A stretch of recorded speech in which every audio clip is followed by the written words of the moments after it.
Stream starting. I know, right? Stream starting after already streaming for like, what, 7 hours? 7, nearly 8 hours? um, Break had, food going, things are happening. But otherwise, we're gonna jump into our normal D&D shenanigans. Turn that down in my ears. Um, Already kept y'all waiting for long enough, so let's get it started. With the music section is up and running. If you want to check that out at any point, there's a link in the About Me section in Twitch, labeled D&D Spotify music. Check it out.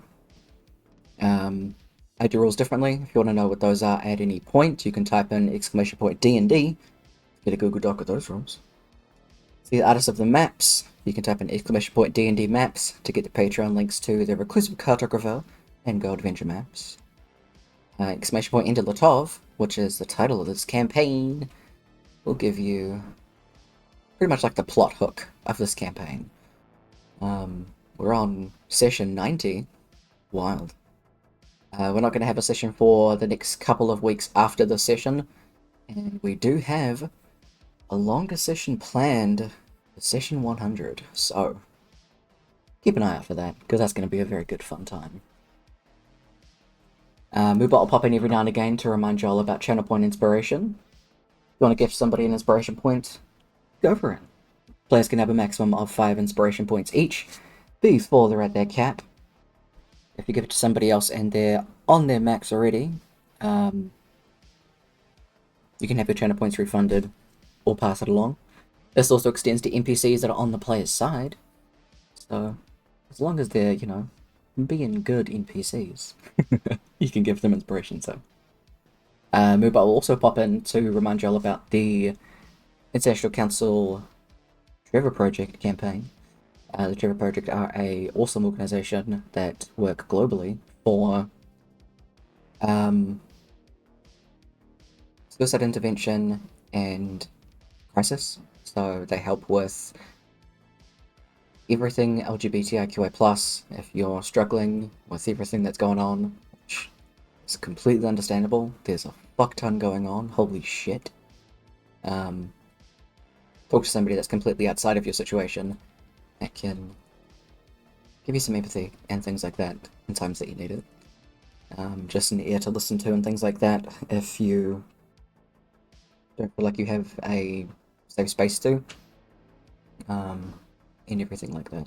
So the Trevor Project have been working for a number of years, doing all of that stuff. So every donation goes towards a really great cause.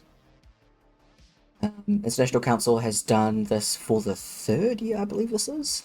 I think this is our third year doing it. Second or third, I can't quite remember. But the International Council is an unofficial stream team that I'm a part of. Bunch of awesome and amazing peeps. Please go check them out and give them some love.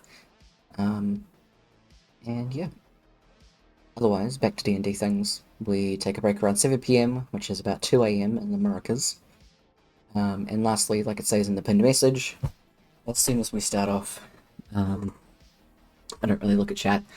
I leave it to moderators and everything like that. Because I need to put my focus into the game, because I'm already a scatterbrained fool. We know this. We're aware of this. But the show of our stream so far has been going really good. Just finished playing some Date Everything with Dawn, with Impish Bazaar. That was so much fucking fun. That game is a riot. I'm so looking forward to playing more at that game in the future. It's a fucking great time. And everybody's hot. God damn it.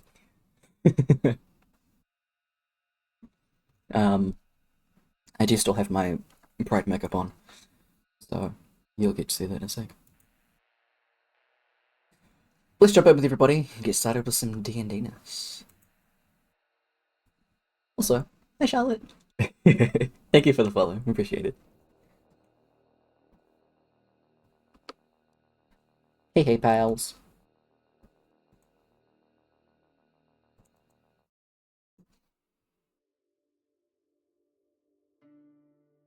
Hello.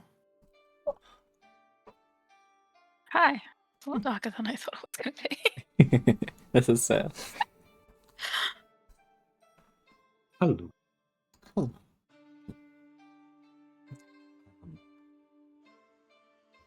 Yeah. It seems to be cooperating. Just have to do a quick.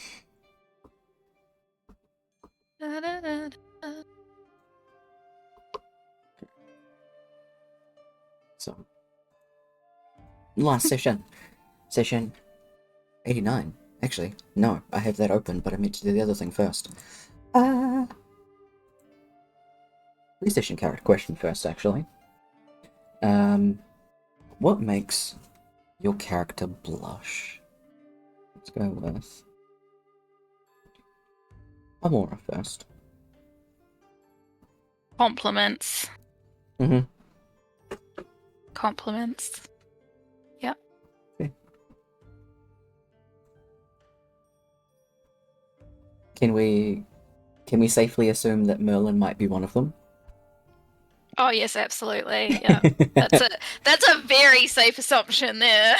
Good to know. Good to know. I just had to check.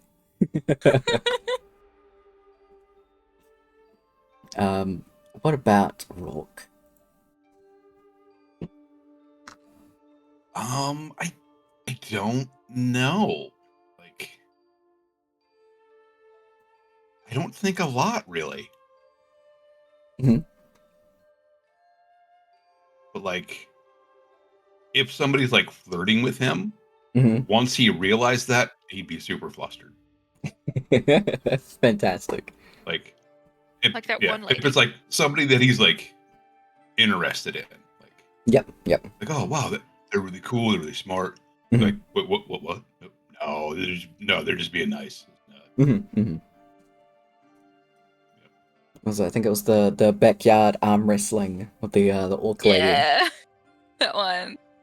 Yeah, like that's just him like being funny, making a joke, trying to distract his arm wrestling opponent a little bit, Yeah. who was also super hot. Fair. I love it. And what about Kaba?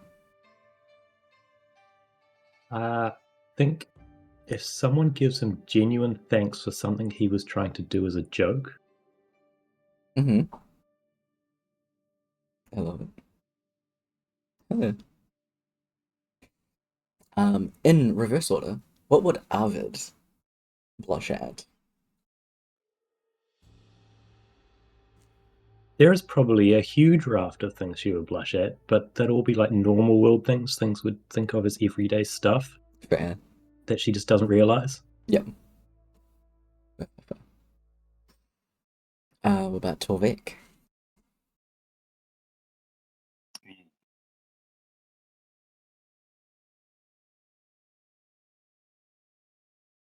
I don't know.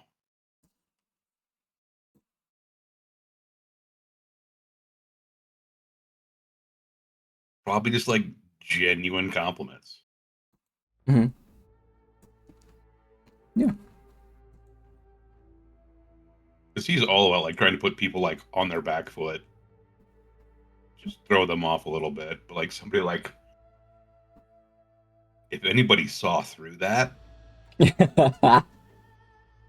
Mm-hmm. ooh, I don't know if he'd like that. Fair.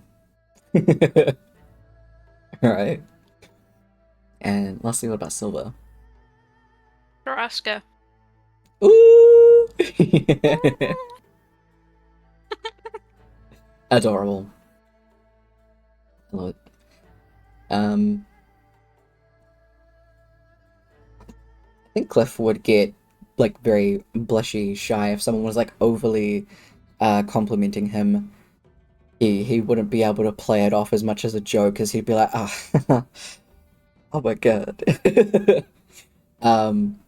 Like the compliments, I definitely, if someone was flirting with him, he is so oblivious. He's also ace.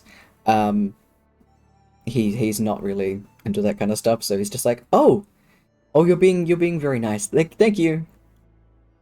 But if it was like genuine compliments, like, oh, your fighting skills are like really good and stuff like that, then he'd be like, oh, oh. An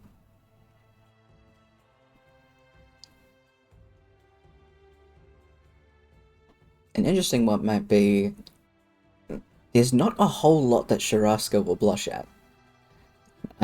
She's basically like the second in command to the general. So she is very schooled in her features, keeping it so that she's unreadable. It would take a fair amount to make her blush. But it's not impossible. Yeah, like if you caught her with her guard down enough, and then kind of threw some flirting her way, you might catch her off guard enough that she would.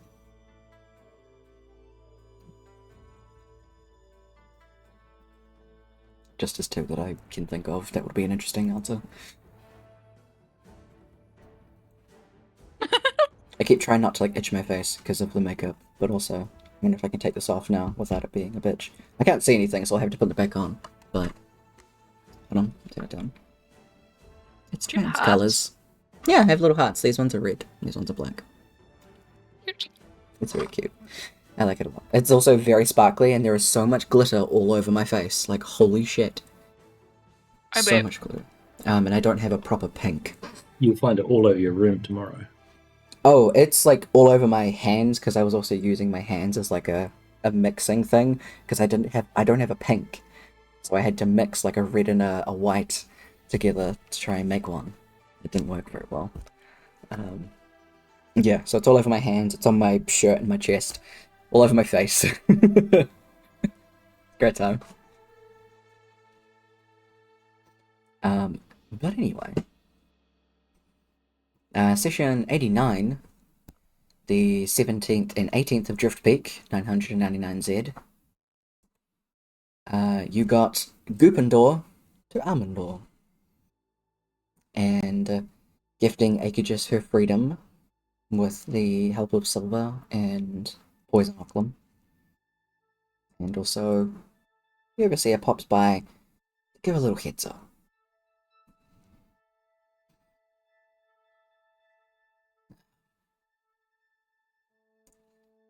As everybody is currently outside after your little Aegis extraction. Fro is currently keeping her company and just staying with her.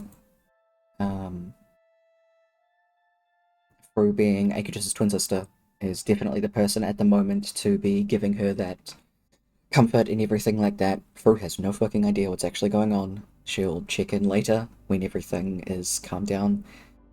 Everything being Aegis. As well as the the distraction squad being very thorough in their distractionage, keeping the Overseer busy. He decided to retaliate in the form of Tholo's head.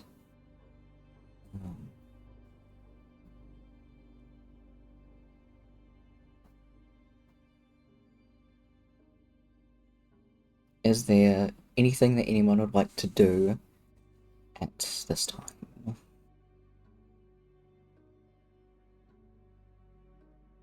I was probably just cradling the head in his hands. Out to the world.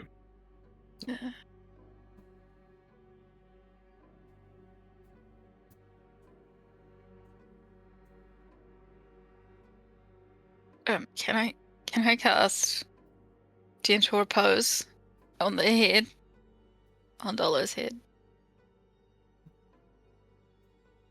The Really? Kappa. Like, Come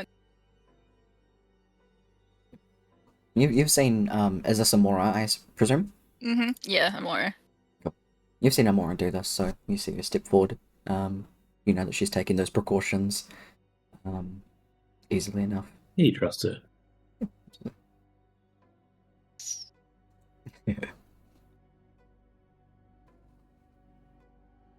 Rourke would probably just go over and like put a hand on his shoulder.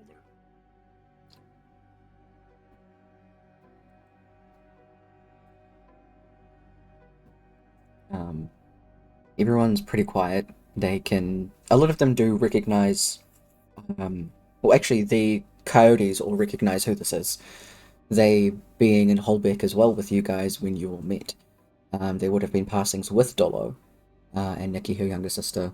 They're all very quiet at this moment. The Seekers who don't know who Dolo is or anything like that are just kind of standing back, trying to keep other people away.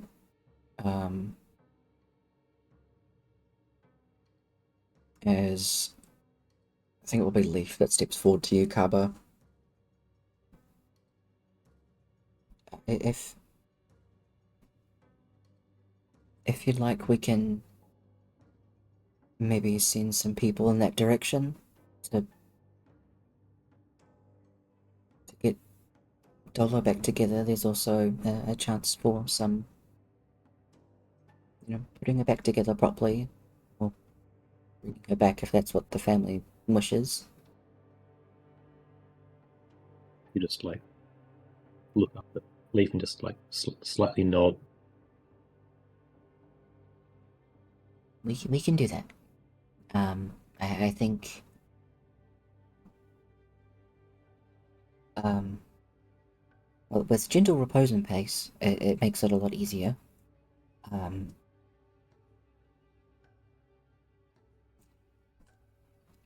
Does Leaf have a spell that I'm thinking of? Let me check.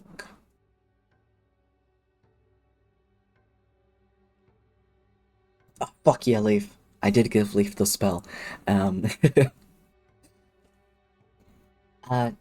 luckily, I became well acquainted with a lot of the trees in Holbeck.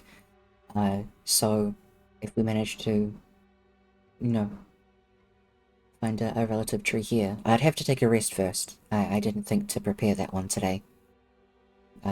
We can do that in the morning. And then come back here. It would have to be the next day to come back here, as I only have one of those spells, but...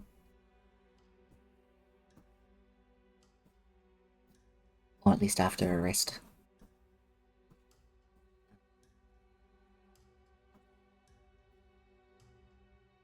But I'd be happy to do that. But for the meantime, well... why don't we go back up to the room, everyone?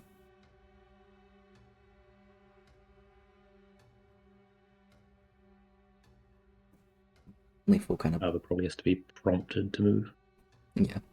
Leaf will put a hand kind of on like the back of your shell, walk beside you, and kind of be like a little guide. A couple of the bigger people, Cliff, Torvik, walking in front of you, just kind of keeping a little bit of like a circle around Kaba and Leaf as they're walking back up to Sharaska's room.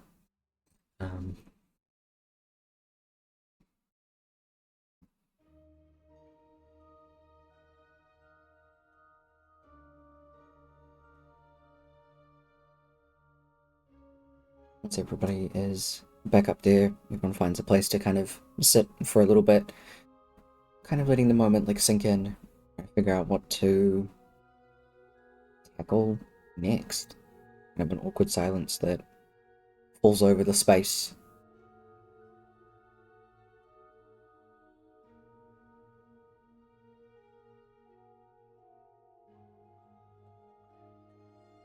She kind of clears her throat.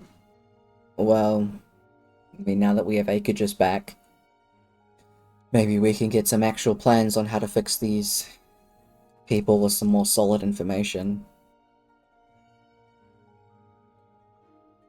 We can also just go through with our idea. Seems should be pretty on board at least.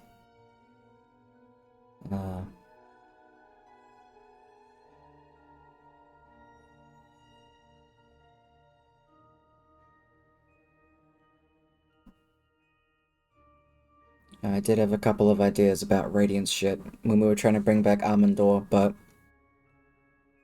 didn't really want to zap her with Radiant magic. Kind of like shoulders Armandor that's sitting next to her cross-legged. Well, thanks. I appreciate it.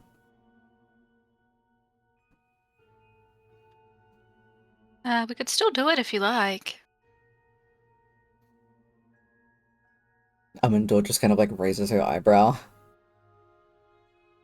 Like she's. I mean, we got test subjects for a reason, didn't we? We got some Fae.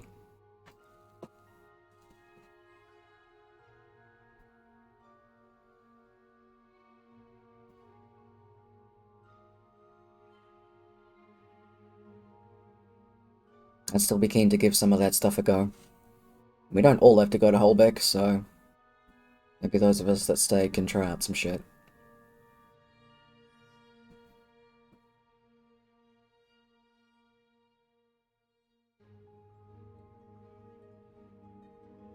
Good plan.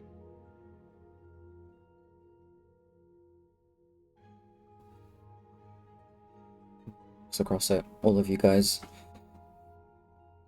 What would be your next plan of action after sorting this stuff about Holbeck? Any idea?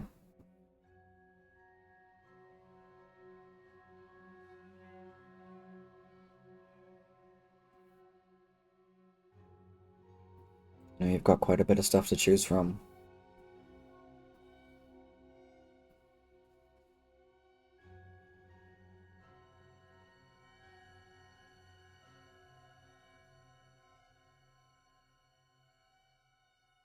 What did we actually have to do?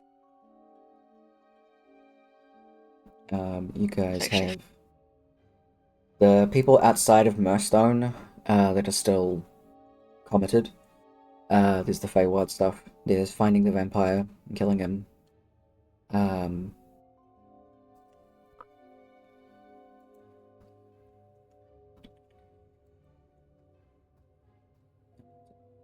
so- um,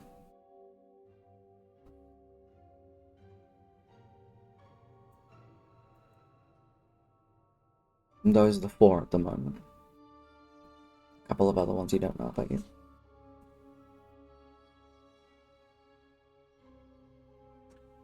It was basically just a bunch of things happening, and then once that stuff was done, you were challenged to meet the Overseer in Limbo.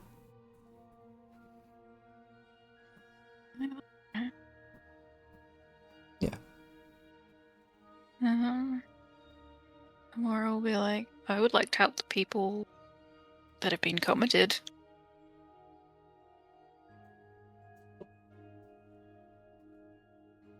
I feel like we have the most solid plan on where to go for that. Once we get that weapon back from,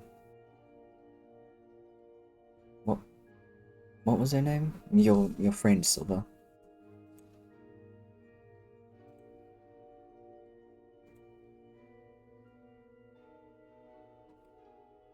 What's her name? We're gonna go. Myths. Myths. Probably write that down somewhere. Oh yeah. It should be ready by now. Okay. Or soon. Uh, You can check when you go to Holbeck. Yeah, I think that'll be a good idea. Because then we can start working on what stuff we can do for the Blight.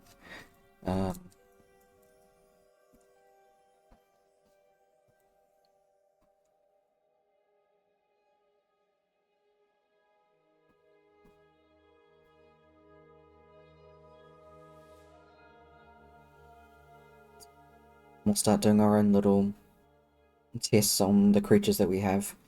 See if we can find any way to use radiance without killing the creatures and distribute our magic. Thankfully, I think the healing on the people of Murstone will actually be a really good test for what we can do in the Feywild as well for all these people. We might work on a similar scale if we can, in some kind of way. I would suggest starting small. Yeah, definitely.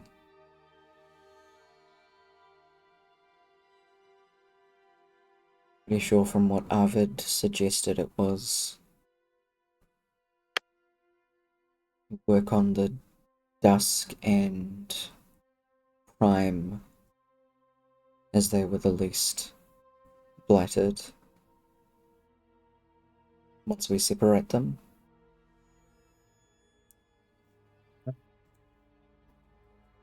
Arvid will respond immediately. I will respond in a little bit longer as I find the picture that I'm looking for. It's okay. I really should have put that into the info center, sorry.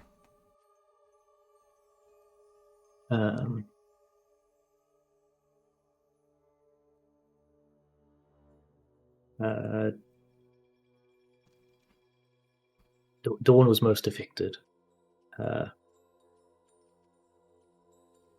Dusk and Shadow least affected, but Prime and Dusk affected in different ways.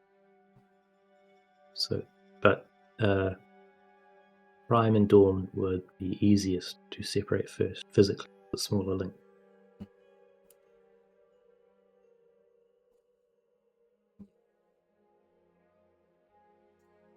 Definitely separating those two.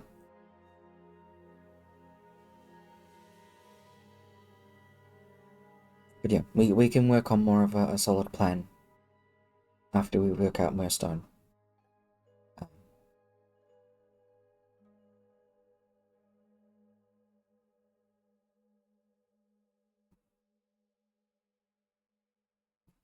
I suppose we don't really have to do watches and everything. Now that Acugis is Acugis, but...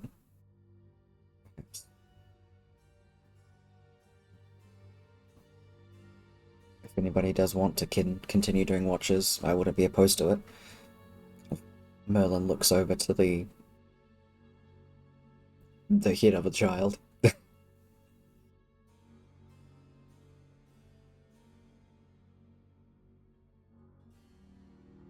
Watches would be best, I think.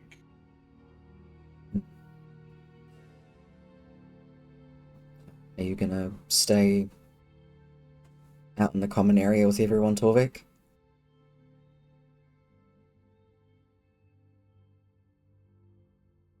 I'm sure we can make some room for you in here if that's what you'd like to do. I have good corner out there.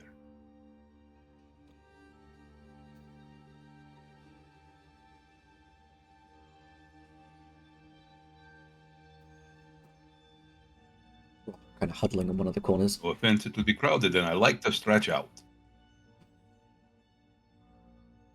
That's fair.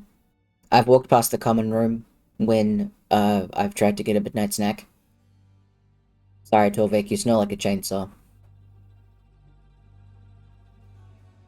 Yes. Very loud. I'm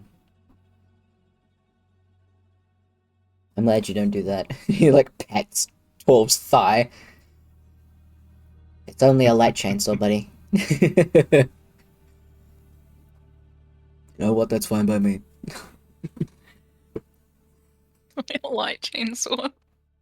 You guys can start to get ready for bed and things like that, as it was already after dinner time, and a few hours have passed since then.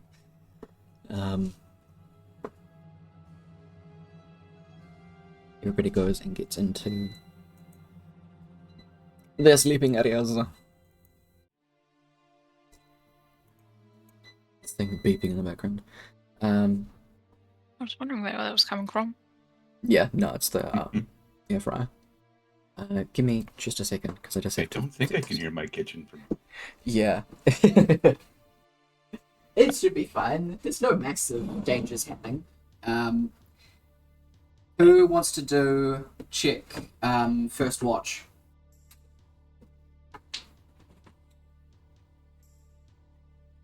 Amora will. Oh, Amora and Arvid.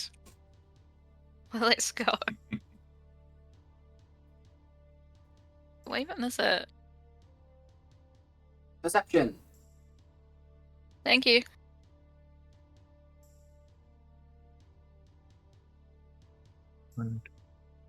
Thank you, Dice. That was very nice of you.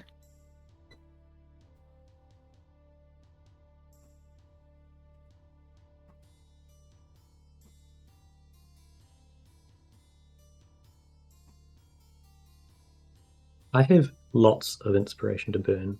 I'm just gonna do that as a like. How much higher can I get to Namora? Doesn't matter. Doesn't matter at all. It went down. Yep. Which is funny, because you have a +12 and I have a +5. Yeah. Deception shit. But you did get 2 13s. So, Nice. God, why does it scroll me to the top? Go down.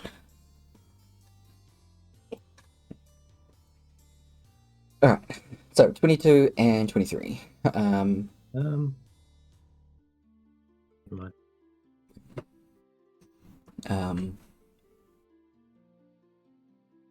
More and Arvid, you two sitting up in different sides of the room.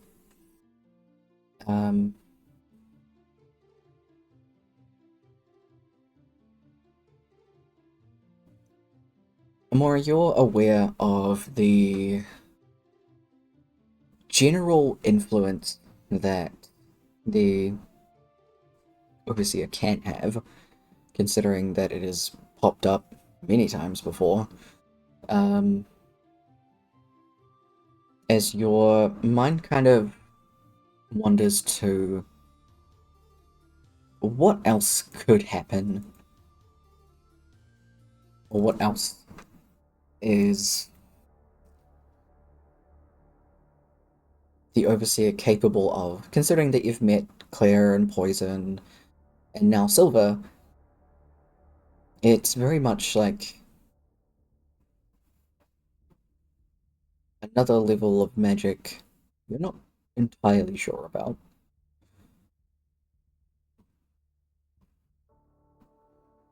You can't help that your mind also drifts to the fact that you are also very likely going to Limbo. Overhearing Silver say that that is where he would be the strongest, in their own planes.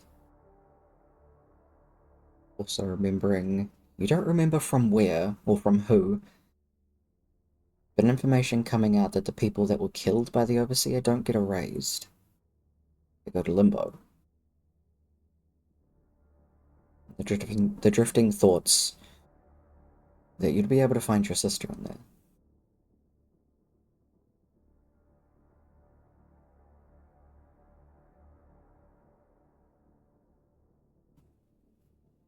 And the other alternates.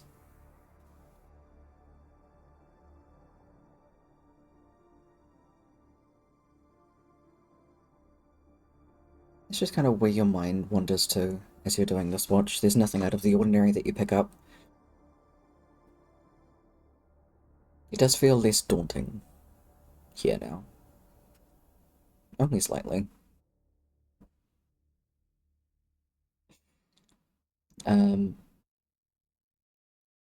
Arvid with a 23. There's a whole bunch about this place that is still fucking confusing as hell. A lot of your mind is wandering. A whole bunch of different shadows. Yes. As well as a whole bunch of your information that you had managed to come across and find during your little roaming party at the Reliquaries.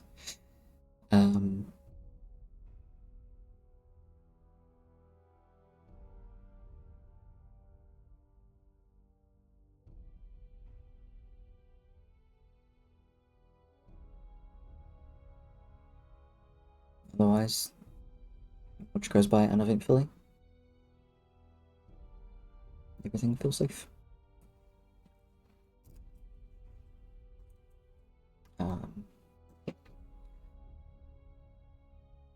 Who are you going to wake up for the next watch?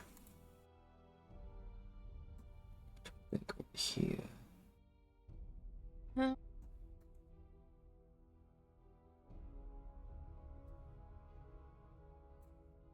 River. You're more than welcome to just choose somebody. I really don't mind. There are enough of you River. that... Probably Harvard would shake Lychee awake. Okay. Gonna go poke the bear.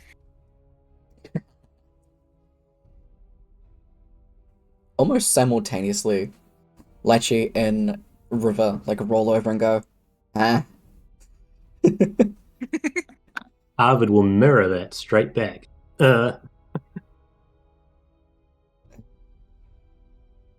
Like sit up.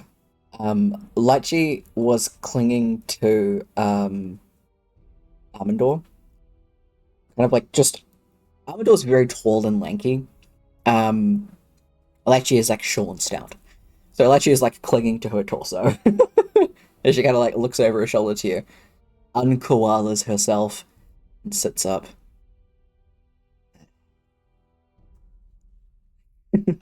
Watch her sleep.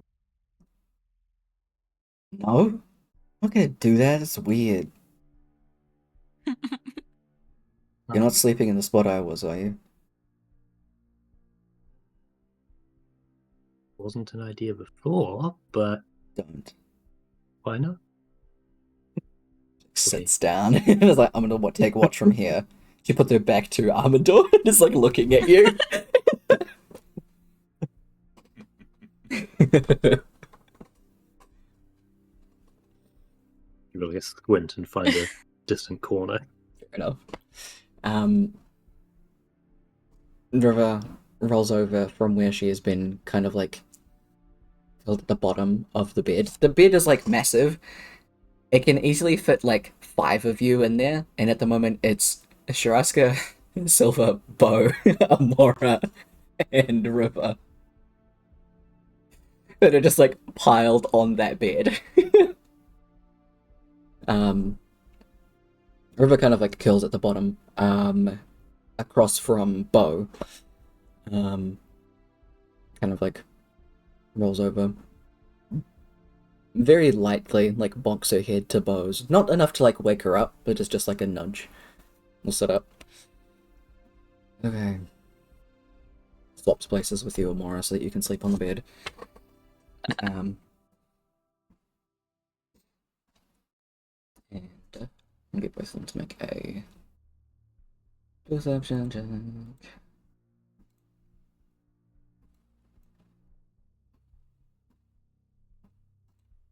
It's River.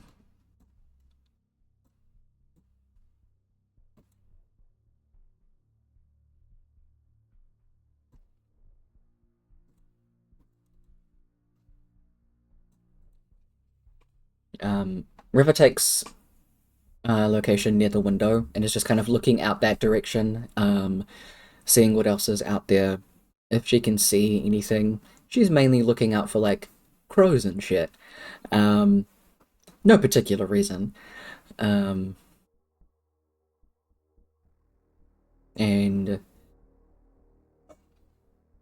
every now and again will just kind of take a scan across the room, but is mostly looking out the window outside. Nothing really happens. Lecce, keeping her back to Armandor, will like turn around at some point and just put her hand in Armandor's. Very much every now and again checking to make sure that Armandor's still breathing, still there.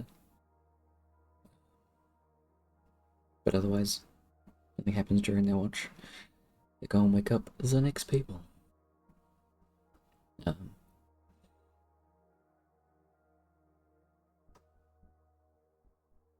River's Silver gonna... would probably be awake by now. True. So we'll wake up. As would Shiraska, I think. Shiraska human or... I forget. I'm pretty sure I made her an elf. She's a high elf, so you both wake up around the same time.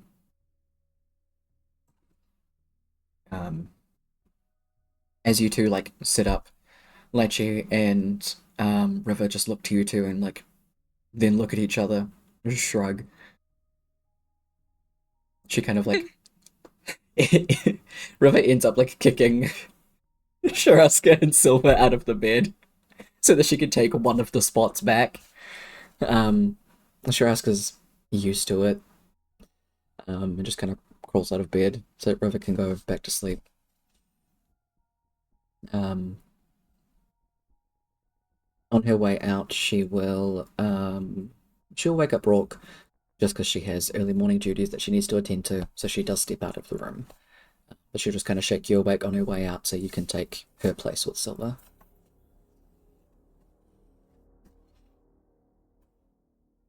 So, Silver and Rook, make a perception check.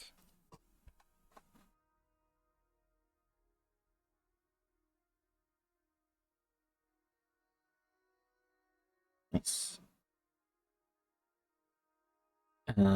Silver, you take position in the same spot that River was, nearby the window. Kev, are you going to keep that roll? Quiet to ask. Oh, absolutely. Yeah. Rook does not like being woken up. Yeah, he's a bit bleary-eyed. Yeah. It's just... It was hard to sleep anyway, knowing that there's a literal head in the room. As well as waking up and knowing that that head's still there.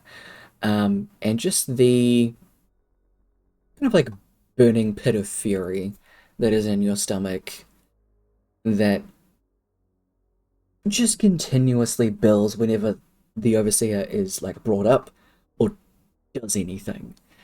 The thought of... Exists. Exactly. The thought of just that fucker out there breathing somewhere, you're pissed about it. Hate that. Yep. You find yourself... Like he would have been like just falling asleep like hard when he gets bumped awake, and it's like, huh, but I don't want to go to school. Yep. Mm-hmm. So you're still kind of waking up. You're distracted. Fairly enough. And yeah, the fact that it's a head with flesh and hair and not just a skull, that weirds him out. Yeah, very fair. Well, it'd be perfectly fine. Yeah. Silver, that wouldn't be weird. Skulls are normal, everyday occurrences. Heads, while on bodies, normal. Off? Fuck that.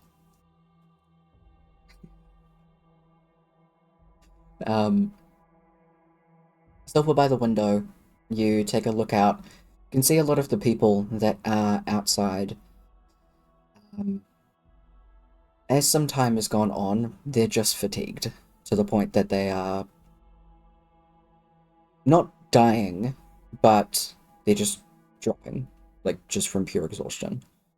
Not being fueled enough to continue trying to scramble to get in, or continue to like fight each other. It's still like very clearly rampant in their system by the fact that some of them that are so exhausted that they're still crawling around, and you can see some of them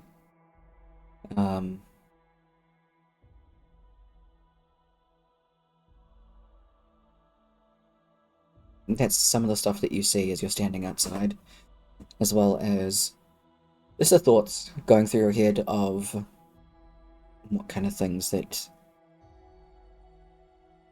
you can do to help these people, as well as keep your own plane safe. A lot of this stuff that's going on, you're quite a prominent staple in. Radiant's needed, which makes it even more so important that you keep your plane safe too.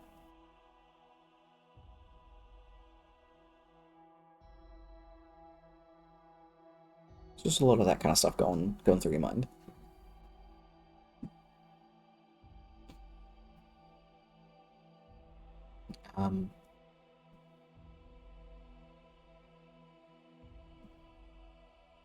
Is Silver gonna wake somebody up and go back to her plane for a little bit?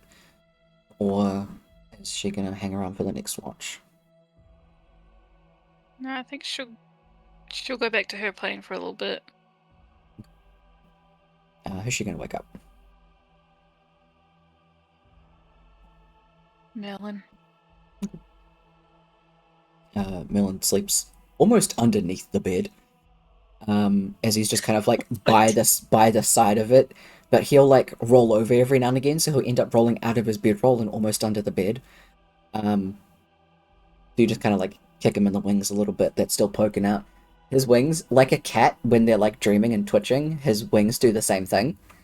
Like he's flying, so he's flapping his wings, so his wings just. I think that's a fun ASMR thing.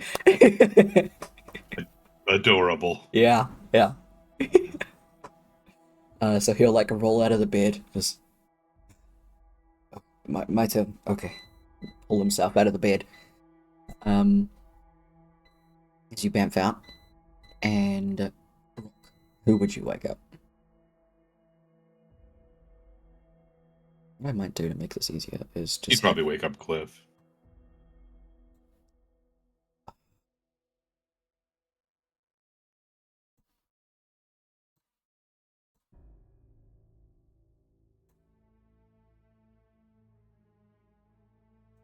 So Torvik and Garrick are up there because they are not currently in the room. Anyone that's like around you guys, I'm just gonna have their little tokens over here. So Syl steps out, and so does Sharaska. So you wake up Cliff? Yeah. Cool. So, easy as. You can roll back over and go to sleep. Easy enough.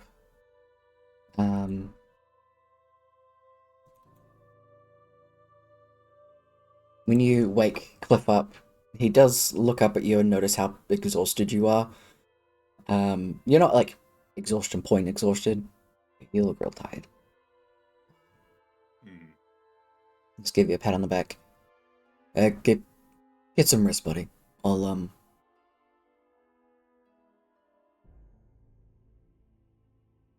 try to keep everyone quiet when they get up for breakfast and everything if you need a few more hours. I'll be fine. Yeah. Lay down real quick.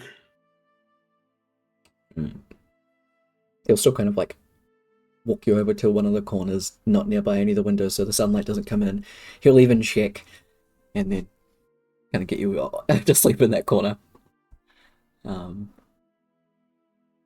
Thanks, buddy.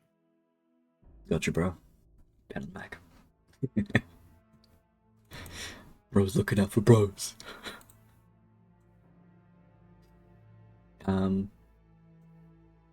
Cliff will then go and find a point to stand at. So will Merlin. He kind of like shakes out his wings, stretching and like brushing them. He gets them dust in his wings after sleeping under the bed. He's distracted by that. Cliff is also fairly distracted, just kind of having a look around the room, and with everything that's happened recently regarding his family and all that, and then the stuff with Dolo, there's a bunch going on, and he kind of spaces out for a while. Not really sure what to do. More watch passes as everybody starts to naturally wake up and have their normal wake up for breakfast kind of things. This time Arvid is absolutely allowed to go out and like join everyone for breakfast. There's no reason for Arvid to hide anymore if that's something Arvid would That like to do. doesn't stop her from not going to breakfast, though. She's got her good berries, and she's going to explore the castle. Ooh, okay. I love this. What she does. Hell yeah. Why would she go and sit and eat food with people? Exactly. Nice. You all get up and go to breakfast. Could have sworn I had a token for Armandor, but I guess I don't.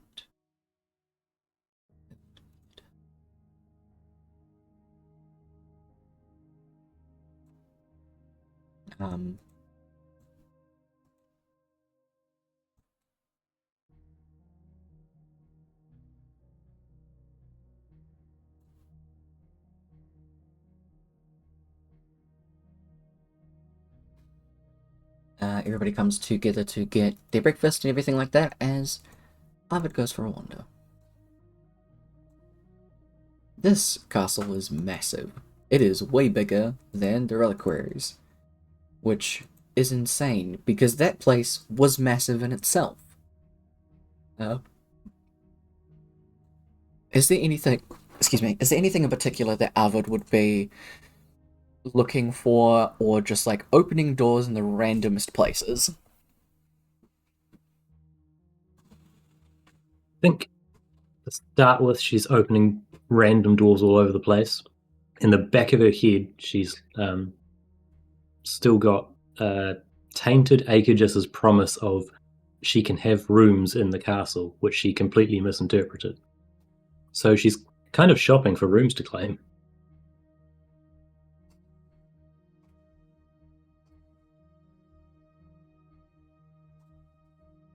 Fucking fantastic. Give me just a sec, sorry. You're good.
The ones that you don't need, I just will.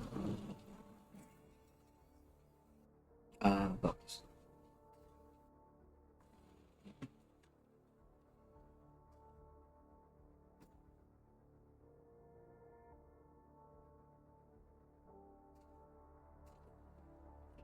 Sorry, partner's going out later, and I want to make sure she's fed.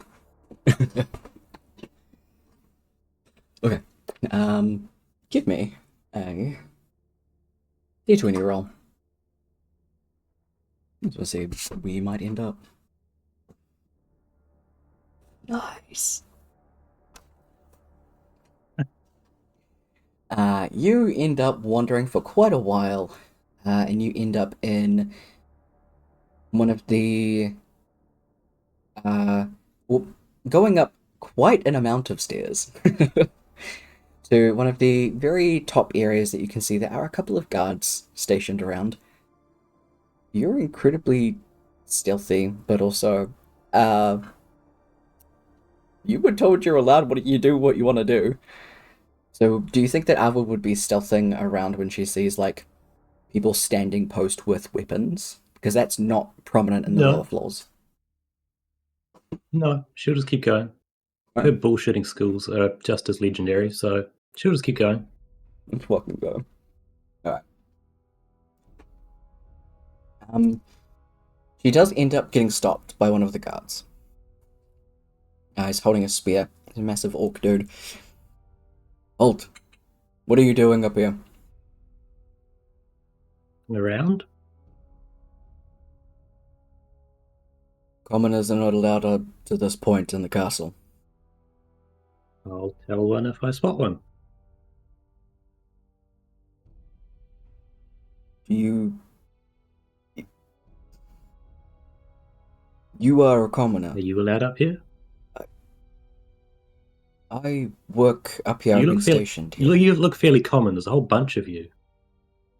That's generally a definition of common. Why are you up here? I've been stationed to make sure people don't wander around in the Empress's quarters. I was explicitly told I could. Then the Empress would be with you. Why? I don't believe she would allow somebody up here without her being here. If it was explicit, then she would be escorting you. Busy, then she's got more to do than just escort people around places. She sounds like an important person, probably not a tour guide. Well, what proof do you have that she explicitly said this? Memories of her saying it? We What would need proof do you have to be here guarding stuff? a station Much point. the same as my guess. I'll get you to give me a persuasion check. Or persuasion or deception. It is up to you which you decide to use. They are exactly the same. Yeah, because it's not Plus like you're 15 lying. to both. Yeah. Plus 15 to both. Jesus. What a go. And you rolled really well. The other guard that's like stationed next to him, she looks over. She's been trying not to start like giggling. She kind of pats the orc on the shoulder and goes, "If you want to have a look around here, I'll go with you. I'll act as your tour guide if you want. There's plenty to see up here." I'm assuming you're talking to him, points at the guard she was arguing with. No, she's walked up to you. Yep, and Arvid is redirecting the attention. We have to make sure that people don't take things. There's a lot of stuff up here that the Empress holds very dearly. While I'm sure she doesn't mind you having a look around, I think it would be best for everyone involved to just have someone keep an eye on you. Fine, I guess. We're looking at rooms, not places, not things. I mean, so fair. Alright. And she just follows you along. She doesn't, like, stop you at any point unless you actively try to take something. Like, I mean, if anything comes across as exceptionally magical, Arvid might look close or maybe poke at it, but she's not actually going to grab anything. yeah. I'm pretty sure that this particular guard would have seen that you were just curious to look around. Even if you get, like, close to stuff and, like, pick it up to look at it, you hear her, like, inhale like she's about to say something, but by the time she's about to, you're like, oh, it's actually not that interesting once you've looked at it closer and put it back. There's nothing inherently interesting that is up here. It's just like, ooh, sparkly. Oh, no, magic. Yeah. Yeah. Pretty much. It's pretty much your morning. As soon as you decide, like, no, this is actually just as the same as the rest of the rooms. The beds are maybe just a little bit more plush. It's not that The different. room's a little bit more colourful, but how is that a benefit? Exactly. Easy enough. You just wander back, pop a couple of good berries, you're good.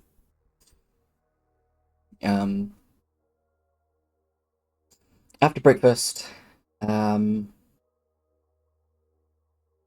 Leaf gathers Kaba, Rourke, Amora, and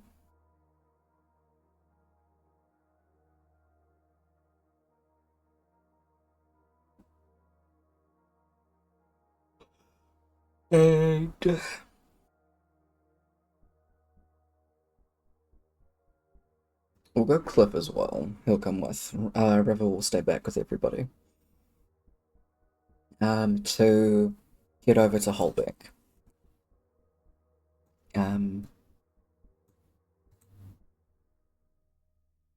Bo very much doesn't want to go to that place again. For Yeah. many reasons. So she's gonna set that one out. And hence River stays with her.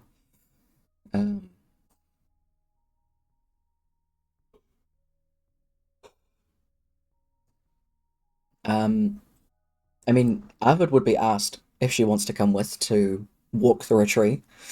You think it would be something that interests her? Arvid will squint and go, "What the hell are you talking about?" No. I've got a base to explore. Okay, I just thought I'd ask. Well, a weird question, but I can accept the need to ask things. Pat him on the shoulder. It's alright. I'm sure it won't be the last time that I cast a spell. It's very useful. And Leaf will just walk up to a tree that's in like the courtyard that's away from most people. We'll tap it in a couple of places, and the tree just opens up, splits through the middle, and there's just a swirling void of like green, yellow, and orange energy. It's only 6 seconds. Quick. Just rushes Everyone through. tumbles through. Arvid's eyes will go wide and goes, "Oh, that's what." How can I get that spell? Just gives you a wave as they pop through.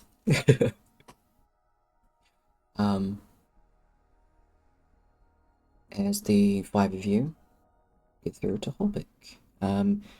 You come through one of the trees that is in the courtyard area in the nature shrine. There's a massive courtyard that's out there that has a massive amount of trees. Leaf became very familiar with them. So choosing that tree to come through. I believe you met the person that runs that.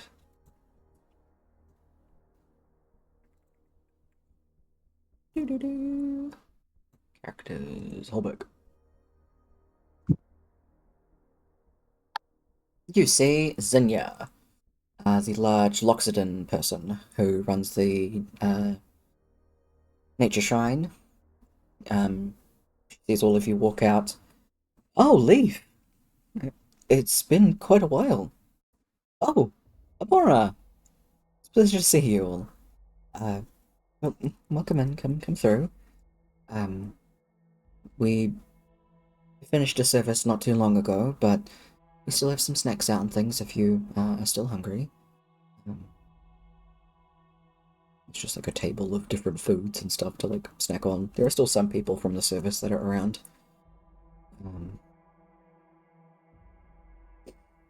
She just welcomes you in like this is the most normal thing ever. A couple of people are like weirded out by it, but she just kind of like shrugs it off. Like, no, this is fine. Druids. Druids, and druids. that's it. Yeah. I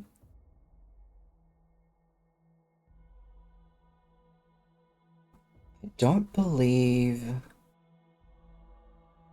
you found out where Dolo and Nikki actually lived, right? Arvid went to their place. Yeah. Okay. They were colouring things and making flowers and Yes. stuff at one point. Thank you. I did forget that. That was quite a few sessions ago, unsurprisingly. I started dragging all the session notes into a Google Doc for readability and saving. So I'm actually going through that section now. Fair enough. But, yeah, the find feature is fantastic. Way easier than the search feature.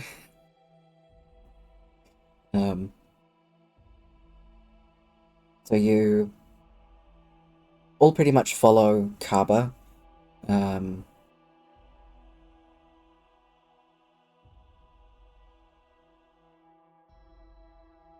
Zinnia picks up on the fact that there's a not so happy reason that you've popped by.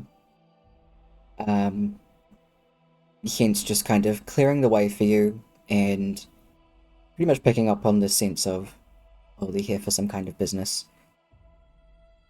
I'm getting quite a solemn feeling. Let's just let them do what they need to.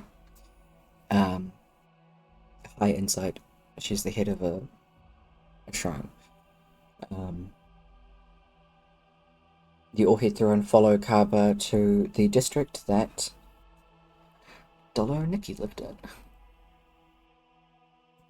Father, if I remember right. What was that, sorry? Father, if I remember rightly. And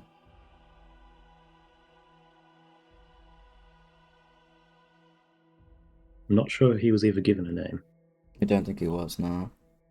Just father. Father. Ow.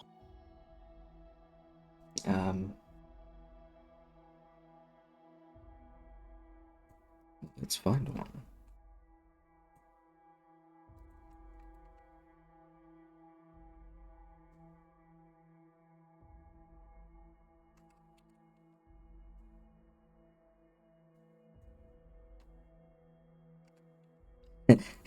Sorry.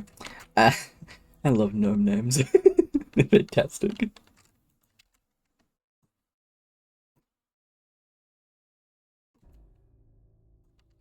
I feel like I have to go with this as their last name just because it's fun.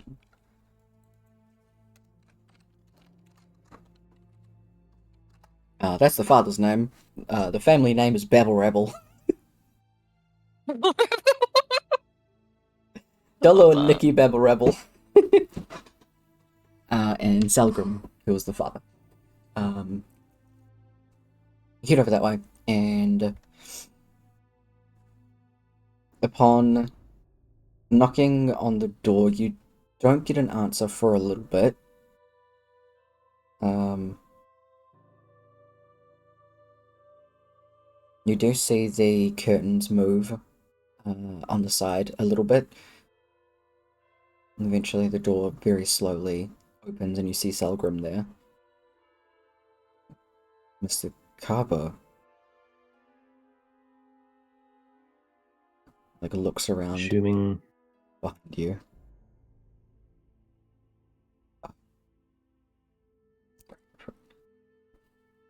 I was halfway through my thought. I haven't even finished thinking what I was trying to say.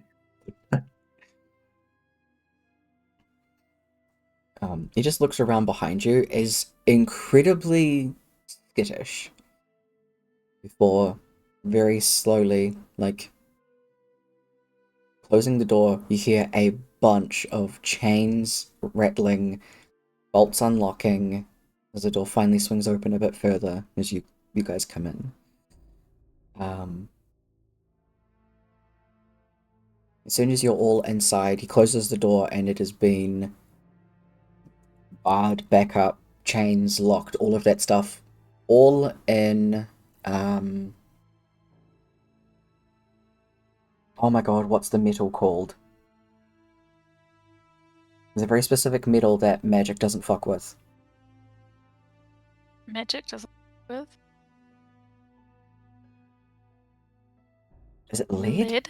I think it's lead. Lead? You know, lead A lot of blocks- stuff is lead. Okay. Yeah. Yeah, a lot of that stuff is very specifically lead. And you can see a few, or Kaba would be able to see, there are a few enchantments that are on the ground. I feel like Leaf and Amora would also pick up on them as well.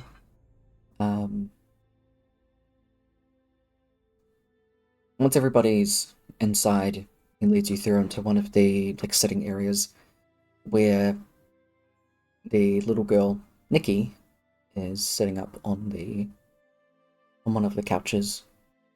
She's just eating a bowl of cereal. Nikki is 3? Yeah, Nikki is 3 years old. She's sitting there eating away hi, I don't have to go to school today, and I don't know why. She's just eating cereal. Father goes around and just pats her on the head. Well,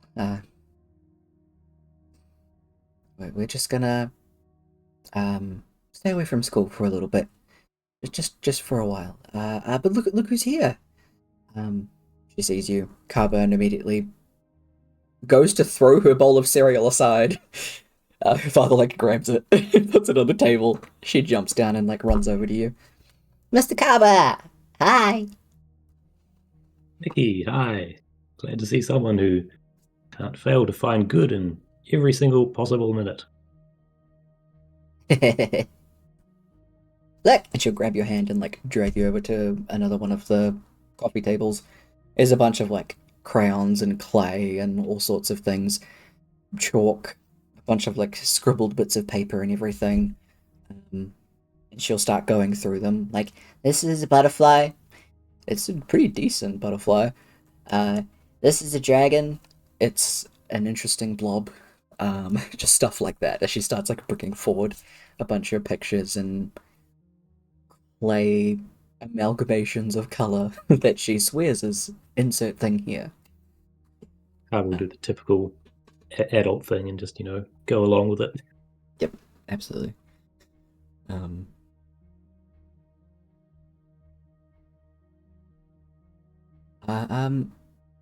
Nikki, I think you should finish your cereal, and maybe just go get dressed. I think I need to have an adult talk with everyone, just for a minute.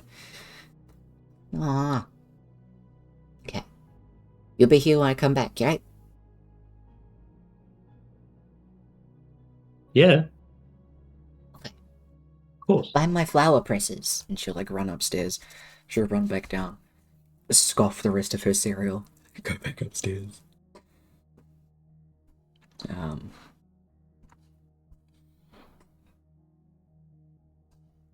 Selgrim sits down with you all.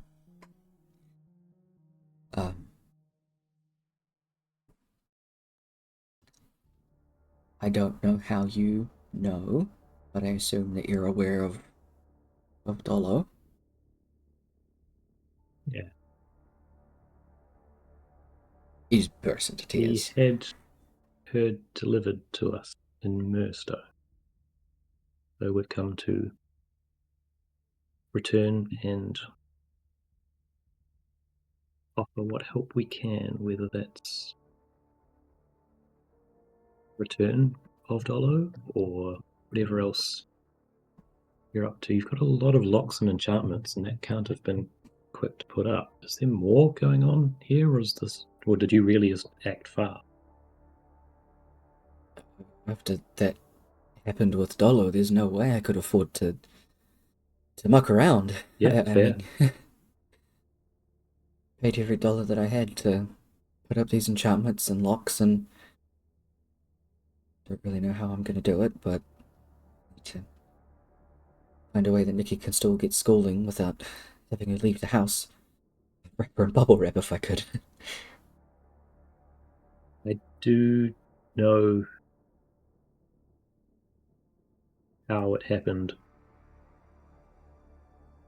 And to be honest, you probably should just let her go back to school and live your life. It's equivalent to a volcano going off next to a town and everyone still lives there.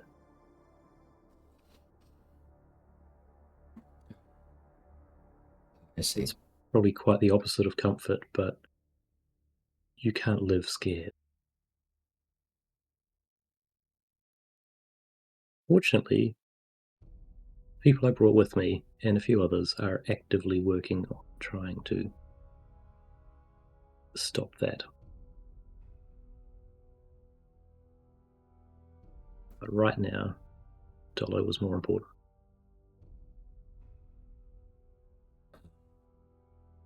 Selgrim does like burst into tears, but he will step off the chair that he's sitting on and walk over to you and bring you into like the tightest hug that he can. He is incredibly grateful that you've all stopped everything that you've been doing to come here and help his family. And you do hear him just keep saying thank you.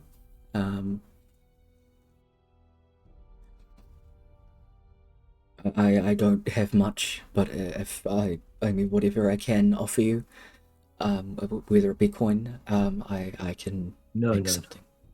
You've paid a lot for all of this. I can't imagine you have a lot to spare. I was going to give this to you anyway. Hands over a pouch of 50 gold to help get your life back underway. You're all so incredibly kind. Thank you.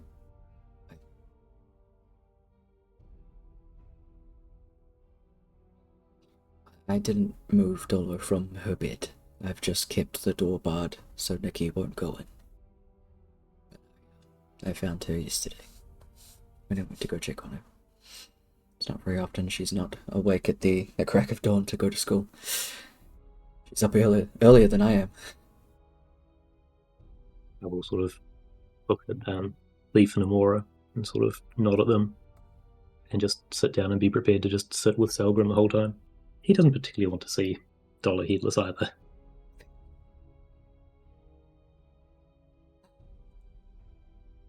I am assuming you'd like her back, of course. Please. Yes, please. She Can't absolutely what? guarantee anything, but we'll do our best. You'll probably need quite a lot of comfort or understanding afterwards. I've got no idea what she'll have experienced.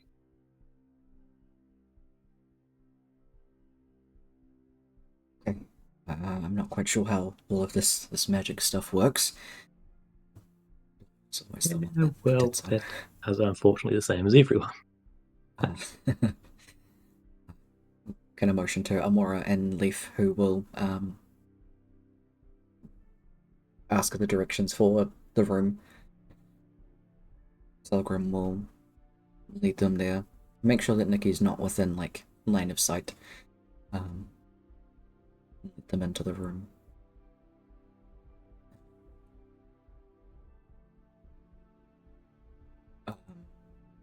Oh, sorry.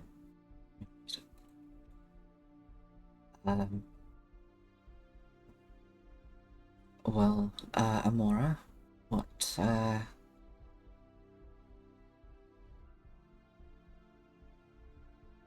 do you have at your disposal? Not as much as you. Well, the best I could do is maybe gentle repose until we get back to the others.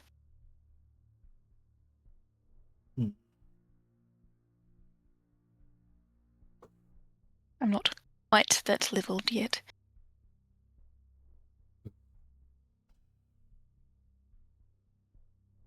I mean, do you have regenerate, or is that higher than your level? That's currently higher than my level because it is a 7th level and I do not have 7th levels yet. I can cast 7th levels, but I do not have any 7th level spells. Okay. Tyler did dumb and assumed that you did. So I'm gonna say forget that I'm a druid as well. I did forget that point. So I'm gonna redact the fact that Cliff came, and Millen came, because he has regenerate. That was a Tyler fuck up. So Millen's here. Millen goes in with Leaf and Amora. I can do a regenerate to, bring back her head. Connected to her body. From there, would probably have to be a raise dead spell, a resurrection, which I don't have access to, or a reincarnation.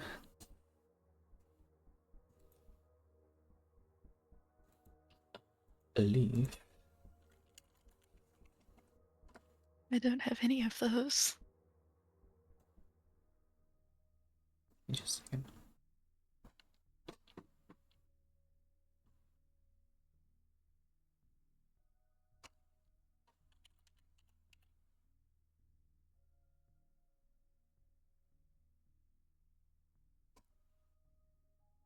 Sure, resurrection is 7th, that is. Why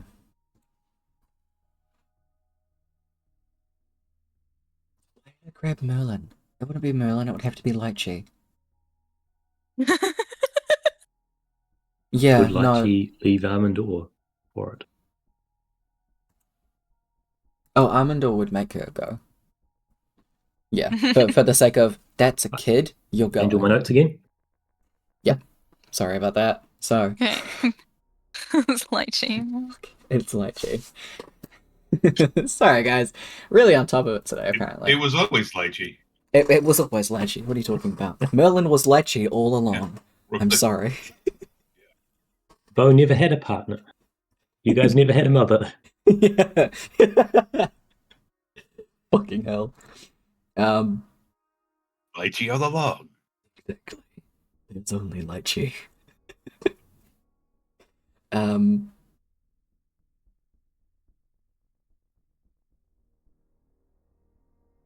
So resurrection is a diamond worth 1,000 gold pieces. Let's commit.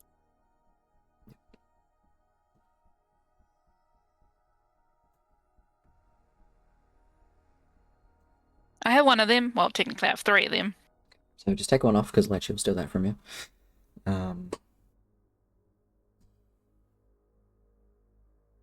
Leaf will be the one to explain to Selgrim and also to Kaba that once her head is reattached, that there would need to be. Well, basically, it's the same thing that we normally do. It's still a ritual, and you put forward towards it. At the moment, like Selgrim wants Nikki to be no way a part of it, but he will grab a picture from the wall that Nikki drew for Dolo as a thing on pretty much on her behalf without words. And then Selgrim will do his piece, and he'll ask if Kaba would be able to be that third input. Yep. Kaba will ruffle through his bags as well and pull out 4 spell scrolls with a very specific handwriting on them. Cool. Lychee puts together the spell after reattaching the head and going from there. Once all of the spell is actually like set up, is when Lychee puts together and opens up the space for everyone to talk. This does take an hour, so Selgrim does get Rourke to occupy Nikki. So Rourke is on 3-year-old babysitting duty. She very much enjoys being able to like swing off you, and she will mash together Play-Doh and stuff and make like an attempt of making like a big muscular blob and be like, "It's you! Look!" Oh, that's awesome. I don't have grey, but I made the purple, the green, and the orange, and there's some pink in there too, and mushed it together so it's kind of brown.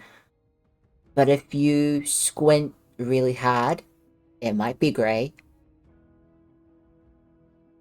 I think it looks cool. Do you want to draw with me? Yes. Should I give you paper? Have you ever seen the top of a tree? No. I am very tall. I'm not. Would you like? Right? Would you like to go outside for a while, ride on my shoulders, and see all the tops of stuff you've never seen the tops of before?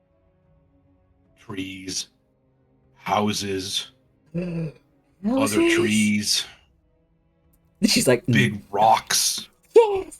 just immediately trying to climb you already. Let's go. Because gnomes don't actually get that tall, this 3-year-old is easily like barely 2 feet tall. She is tiny. She like stands on top of your head pretty much and is just like jumping on your shoulders and like leaning over you looking like, whoa, whoa. She's so excited. Inspiration point. That's fucking fantastic. I love it. Meanwhile, sad times.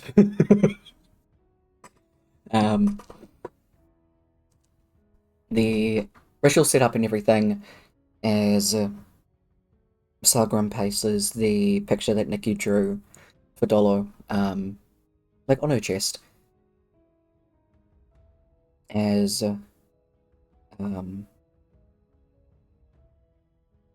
he offers the floor to Carbo before he says his piece. So it's just a skill check of any kind that you feel like you can alter to fit within what you're talking about. He'll talk about basically everything she taught him at the Wizard Academy, pulling out the spell scrolls and unfurling them as he goes, and probably choking up every now and then. Mm-hmm. Referring back to that, mostly what she taught him was probably that his handwriting was utter garbage and he needed to get that fixed. Yes. But also goes into the sort of little details she taught him about magic as they were going along. Change that to color. Counter. Hell yeah. I have inspiration to burn. I shall. Beautiful. Better. Hell yes. I will roll for Nikki's contribution. They are commoners, so they don't have modifiers. These are just flat rolls. So as Sargrim listens, there are tears running down his face as he's just kind of nodding. He's holding on to Dolo's hand, as he is still smiling, listening to all of this. As soon as you're done placing the scrolls down, kind of hiccups a little bit before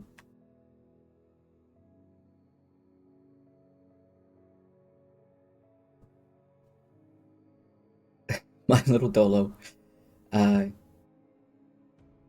is a lot more in this world that you can bring sunshine to. Through the small things that you do, and through your love of magic and protecting people, through the sheer amount of joy that you bring to everything that you do. As hard as I may try as a father, you are what keeps this house feeling like home. And I am so incredibly proud of you and everything that you've done. That's why this cannot be the end.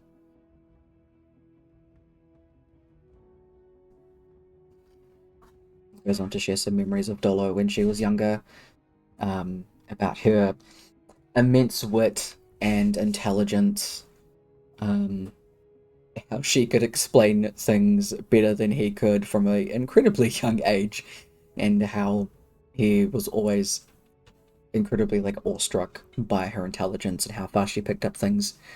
The living daylights that she scared out of him when she first cast her first a minor illusion.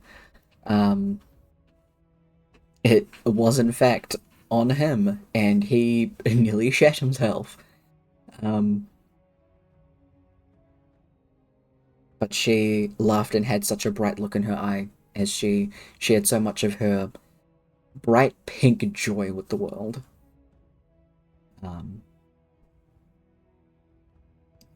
Roll for him.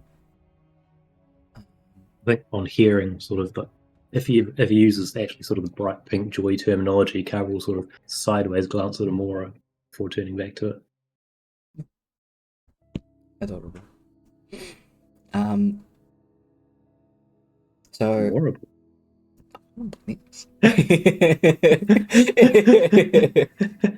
Yes, I love it.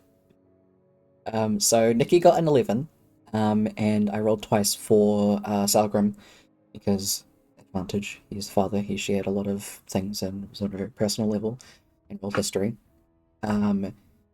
He got a 9, but luckily advantage got a 17. So those are all successes. Which brings the roll back to don't roll a natural 1, Tyler. Obviously, Dollar has never died before. And I'll just roll it.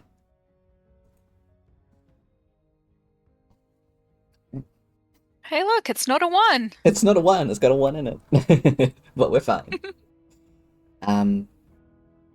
There is a very faint scar around her neck. Like she did as much as possible to get rid of that through magic and through just attaching it and things like that. But after the resurrection spell takes place, you can see that, because Lychee's magic is underlying black, she is a grave cleric. And you can see in amongst the like black shadowy magic that she casts,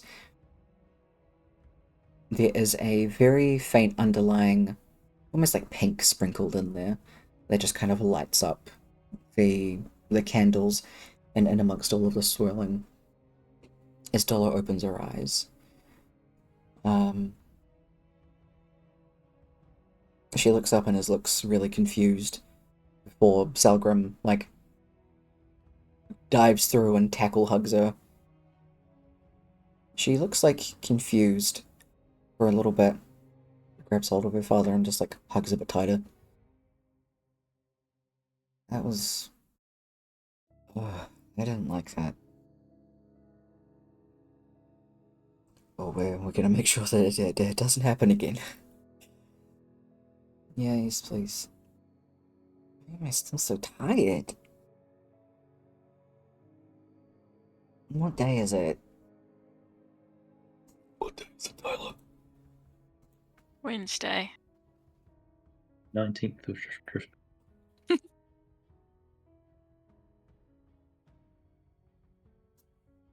It's Wednesday night. Today. Yes. Yeah, I literally made it as easy as possible. Made it like... Yeah.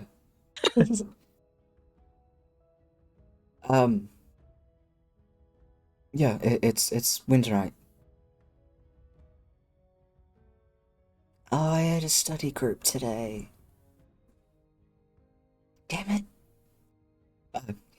Your studies will be fine. You're already acing your classes. Yeah, but she starts to go on about, but I need to... We're gonna let you rest. You're allowed a day off. Just hug her. At some point, Carver will probably turn and say, if you really want to study, I can sit there with you. You have to do it in bed, though. She turns to you, having not noticed you until she does. Her eyes go wide. Mr. Carver? What do you... No, she doesn't know you, Carver. What does she know you as? Did I write that down? Some random ass name. It was a random ass name that I didn't write down. John.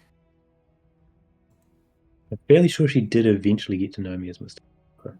I think so. I'm just gonna go with that, because being able to call you Mr. Carver is really fun, and I think it's cute for them. So yeah, eyes go wide as she says, Mr. Carver! She'll lean over to hug you.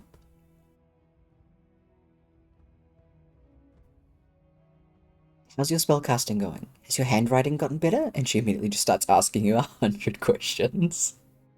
He'll sort of like attempt to like start answering, but then it'll get overridden by the next one. Yeah, absolutely. Lechi's quite strong, so Lechi will go over and help her up. Actually, like, lay her down back into her bed. While the spell was being cast, Leaf and Amora, you two change the bedding and everything like that, so there's not all of that stuff going on there. Flip the mattress, all of that stuff. Use spells to clean up any of the stains, so she has like a nice clean bed. She gets put into.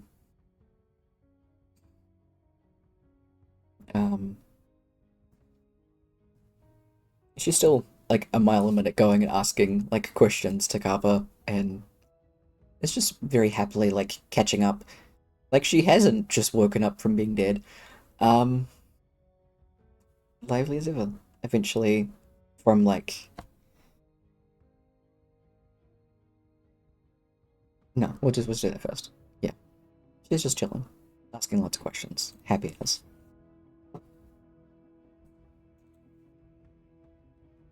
Change it.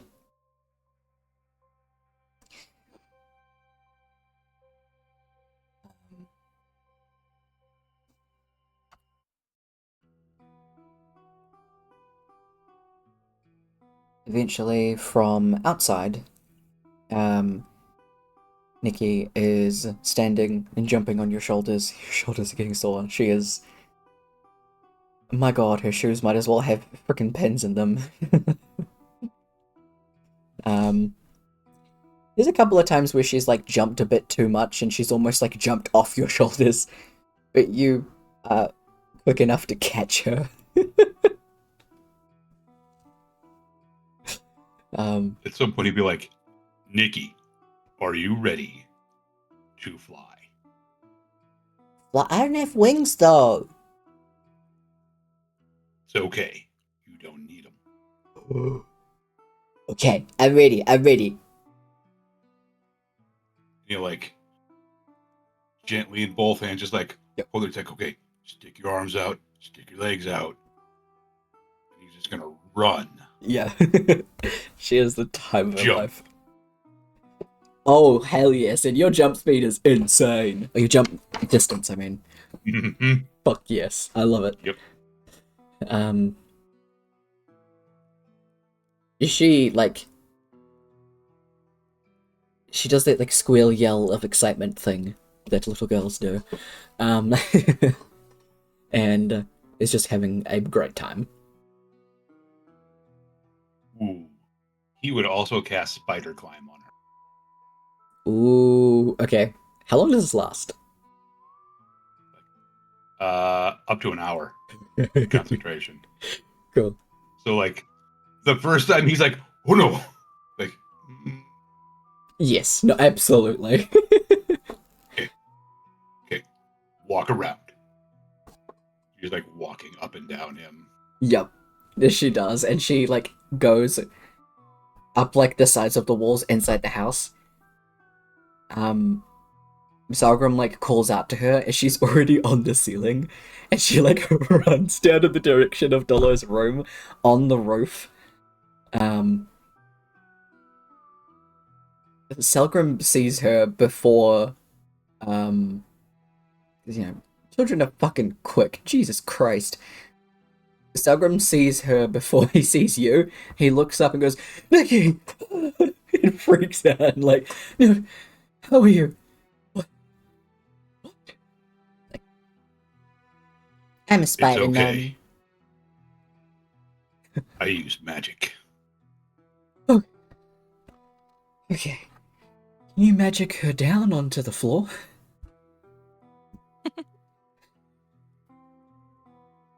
I can just, like, reach up and grab her. Okay, let's go. gnome. Now spider gnome on the floor. Can I show Dolo? Yeah, she'd love to see you. Is she awake now? Yeah. But when I get sick, you said she was sick. Well, she's feeling a lot better now thanks to Mr. Carver and his friends. You can go and see her. Yay! Sprints into the room. She immediately goes in and like walks up the side of the wall and then runs over to Dolo, who's still asking Carver questions, but when she sees Nikki, she'll give like a nod of acknowledgement to the fact that yeah, her sister's walking on the walls, before giving her a hug, unsticking her from the wall. I'm Spider Gnome. Yes, you are Spider Gnome. And she'll like put it back onto the ceiling, not the ceiling, the side of the wall. As Nikki just like runs up and down the wall above and just having fun, running around Dolo and Karma. And she like goes from one of the sides onto the floor, puts her foot up on the back of your shell cover, and then just stands, like, horizontally on the back of your shell, like, hello, I'm turtle surfing. She's having a great time. I would probably like stand up and slowly like spin in very slow circles at that point. Oh. She gets dizzy, like, real quick. I can't Now- see her. Where is she? I'm here, I'm over here. You just have fun doing that. I hear your sister, Dollar, but I can't see her. Any ideas? Fucking The adorable. back of the chair. Yep. Inspiration point for that. That's fucking adorable. An amazing time is had, and definitely feeling a lot lighter. Watching Nikki and Dolo interact. As much as Dolo tries to get out of bed to go to school and study and everything, however you do manage to talk her into staying in bed and doing like her general study and revision stuff with you.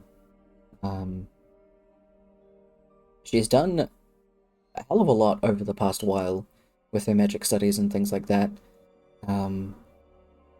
And just becoming a very capable and smart caster. Made at some point.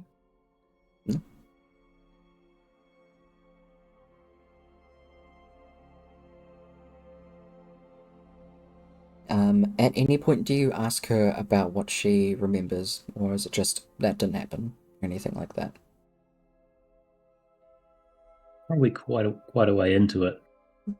He'll sort of just try and very subtly bring it up. Like, do you remember anything from...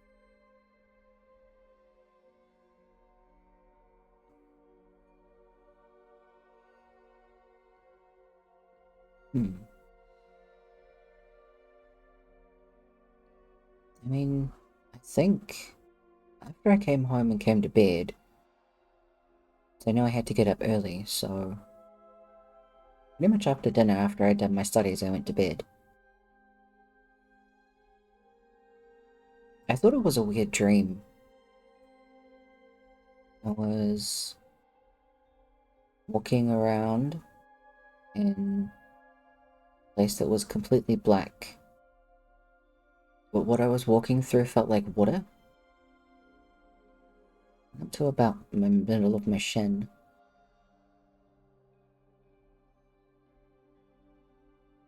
And then the water just kept getting deeper. No, sorry, not deeper. Thicker. It felt like sludge as I'm moving through that.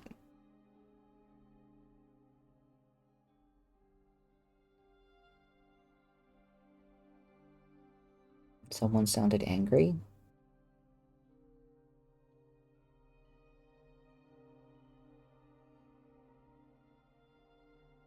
You aware what actually happened? No?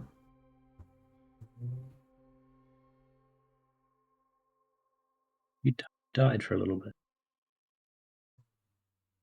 Oh. I strongly suspect, if you know anything about other planes, I strongly suspect the liquid was the river Styx. Although I'm not sure where exactly on it is completely black like that, or somewhere in limbo, which I'm not all too sure about at all. But it's a uncomfortable way to do it, but you can say you're a planar traveler.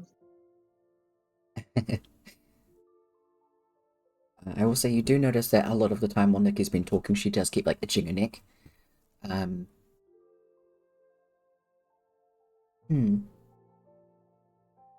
might have to do some research into that. I would have thought the river Styx would have been hot. It was actually quite cold. She just starts off on like a little ramble about like what she remembers of like some of the Hell's Plane searches that she's done. I will probably like agree in like the fashion that like anything she says like that he physically has knows because he's experienced it. He'll just sort of agree to that. And if she just keeps going and doesn't notice that, then cool. Mm-hmm. I think. Let me roll for this. 'Cause I think He it's probably would also like ask Amora at one point, or Rourke, who he was or Rourke, who was around, like, you find like a nice fitting choker or something in town.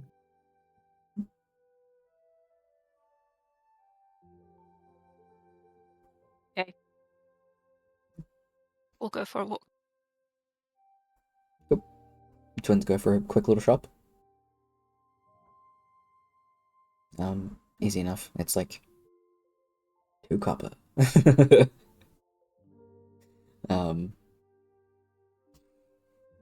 And after What's Dolo's favorite color? pink, Getting a pink one. she likes pink and yellow, very specifically. A pink and a yellow one.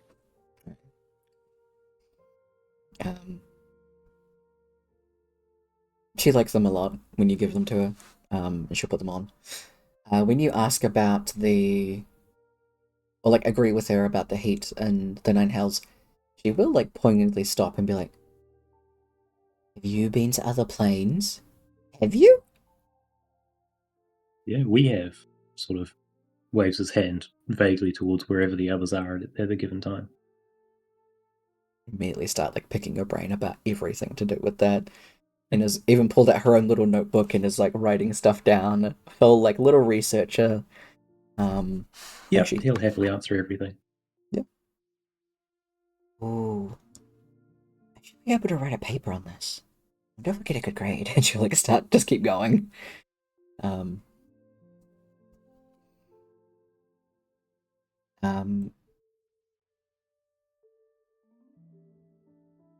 Pretty much as soon as Leaf helps Amora out with the bed, Leaf finds somewhere to go and rest. Leaf like spends 8 hours just resting to get this spell slot back. So you guys are in Holbeck for an 8 hours.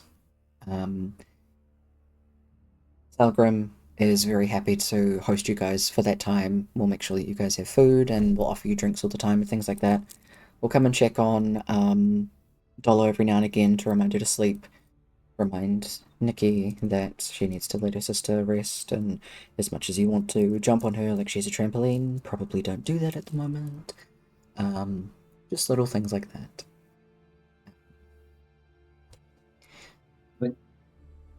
Talking to like Sal and stuff, he'll sort of the whole explanation that it's sort of that like we're trying to stop it sort of thing. Mhm. But at like maybe one or other quiet points of Dolo, if it comes up, he'll add in like I'm sorry, because he's like feeling quite directly responsible. Mhm.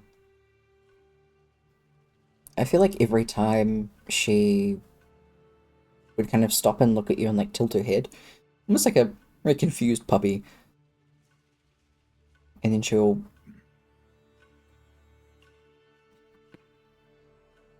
will quite well on that. She will just give you a hug and just, you don't need to be sorry, and then we'll just like change the subject back to like, oh, but about this thing. But she'll do that every time. She kind of just like tilt, but not press you on it too much.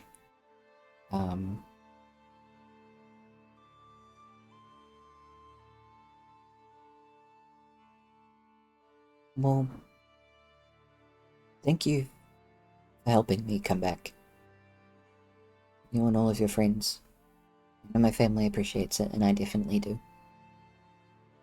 don't have to be sorry. She like pokes you in the middle of the forehead. No more of that. Yes, Mum. Good. Oh, and we'll pick up like another piece of paper and go off about that.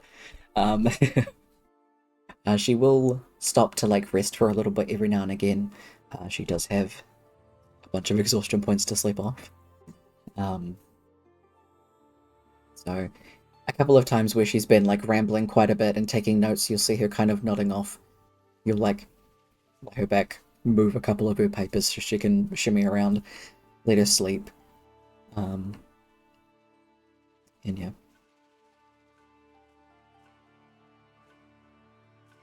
Selwyn goes,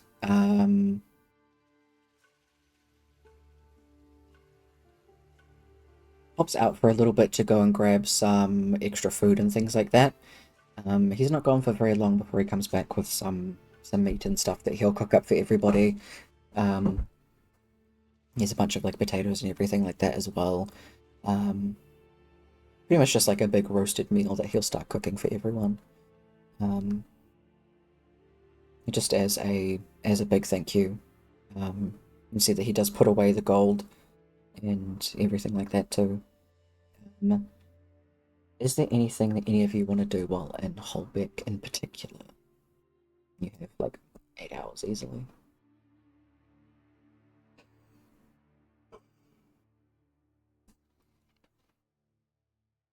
Rourke would probably go with Selgrim just to carry stuff. Sorry? Easy as.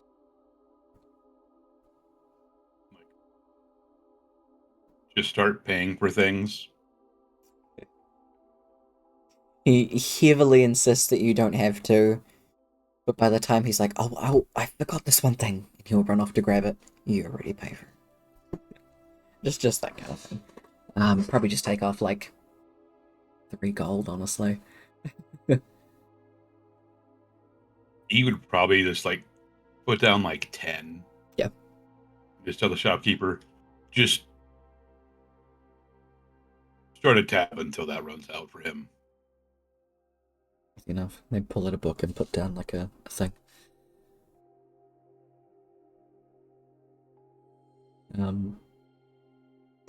Selgrim grumbles about it, but not in a way that is ungrateful and like a, you guys have already done so much. I can pay for my own damn potatoes. just that kind of thing. But he'll still very much have like a grateful smile on his face. Still goes through all the effort. If anyone dares step in the kitchen while he is cooking, he will swat them. Least I can do is make you all a meal. Out, and we'll like shove anyone out of his kitchen. Amora's gonna cast Greater Restoration twice on Dollar. Alright, nice. Just take those components off. So she's only got about 16 hours to sleep. Sleep off. Which is definitely easy enough to do rather than the 30. 30? 40.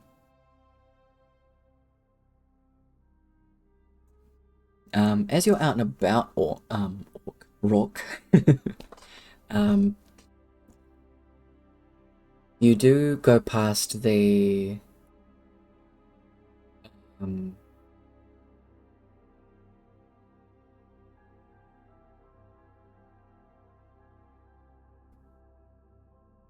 you go past the pink flame,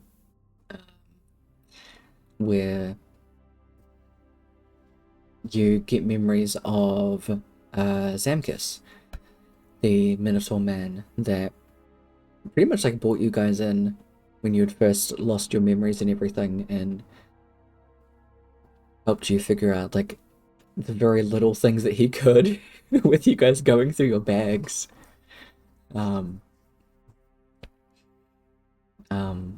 And seeing that it looks very busy in there. Lots of people and bustling tables, all of that kind of stuff. You do see Zamkus walking around inside the tavern itself. Hard not to, he is a hulking man. With the little high elf woman, barkeep Nakoa, who's just kind of like rushing around his feet, picking up things and clearing tables and everything like that. Just bringing you back some of the little memories of going through this town as you're going back to the house with Selgrim.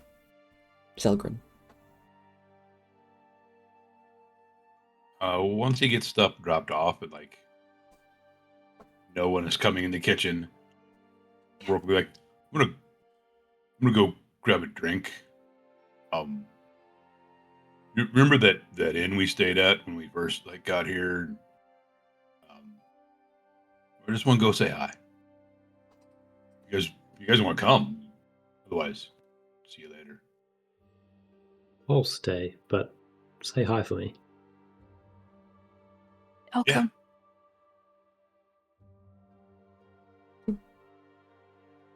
The twins head over to the Pink Flame. Upon entering, Before they go, Carver will dig out the map and case from his bag, which is the ones that Zamkus originally gave them. mm-hmm. Hand back. Cool. Heading in, it's still busy in there and everything like that. But as soon as you do, Nicole has like finished clearing a table. She rushes over to you. Her hair is like frazzled. As soon as she does, she's, "Hi, welcome to." Whoa! Hi guys. Get in here. Immediately like sit you down to a table. Zamkus will start serving you guys and just start like a cherry chat with you all, checking in on how you've been doing and giving you like a slap on the shoulder, Rourke. You bulked up, boy. Good job. Yeah, thanks. We'll start just like asking questions. He'll see your weapon and everything like that. Start going through those motions of like, what have you been up to? What have you been killing? What if all of the things. If there's anything in particular that you'd want to say to Zamkus or to bring up with him, feel free to.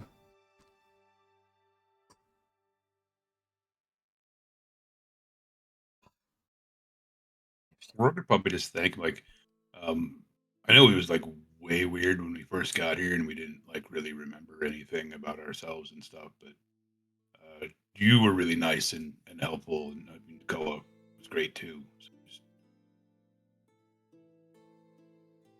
really appreciate that.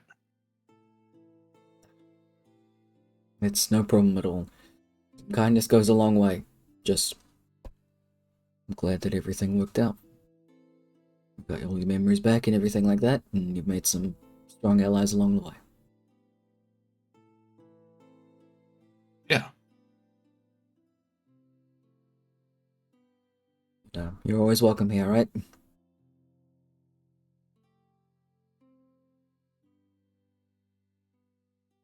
Yeah, thanks.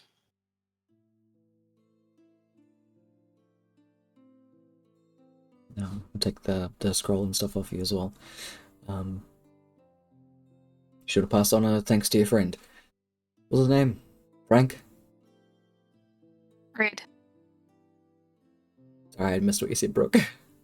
Fred. Fred. Oh, he'll feel a slight itch at the back of his head, goes back to what he's doing. Yeah, reaches into his pocket, somehow pulls out a gold coin. Yeah.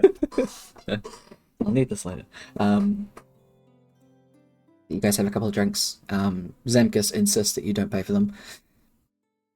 So, everything like that. You get home just before food's all done. And everybody sits down. A nice, good meal. Howard passes over the gold coin. Like he's feeling more and more confused every time he does this because it's never when he's there anymore. He just knows it happens. While anytime Dollar naps off, Carver's been pulling out the spare spellbook he had and writing down any spell he knows that he thinks she might not, because he does have a whole chunk of spare stuff just for he was going to write it out for himself, but he'll use it all for this. Fair enough. I'll go for it. Easy enough to do. There's plenty of time. And we will jump back after our break. So you guys leave in Holbeck. Ready? Take a half an hour break and we will see you back soon. Alright, so we will take a break and from here we will catch up back in a little bit. Get some food, get some drink, all of that good stuff. Catch y'all soon. Bye.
Before we jump back with everybody, Gonza, thank you for the gorgeous fucking pride moth. That is the most adorable thing on the planet. So fucking cute. Thank you, Sally XXE and Pixie Kitty for the follows as well. Appreciate it, guys. We've got everybody back, so let's jump back in.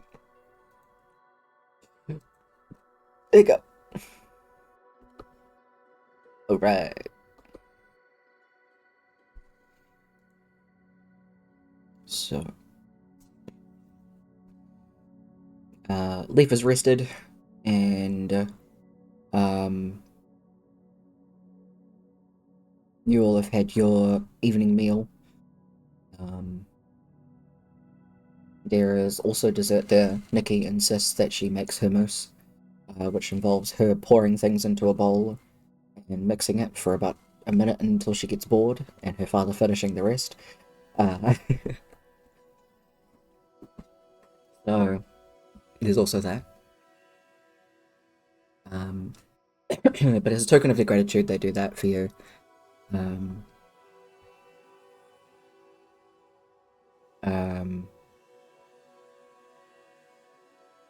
Dolo does get brought down, and set up at the table. She really wants to join you guys at the table, so you guys do that to make that happen. Help her get back up into bed afterwards. She'll probably rest for about a day, getting as much sleep as she can. She understands the mechanics of exhaustion. She knows she needs to sleep as much as she wants to go into school the next day. She won't. But Salgrim and, well, all of the Babble Rebel family, thank you all greatly for everything and for hanging around and helping out. Salgrim especially.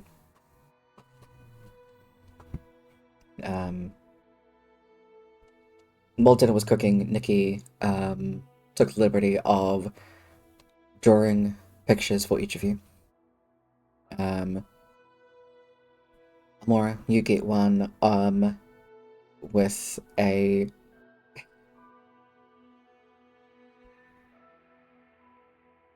short, like, green armored scribble that has a bunch of flowers drawn on, like, the body, and, like, orange scribble for hair.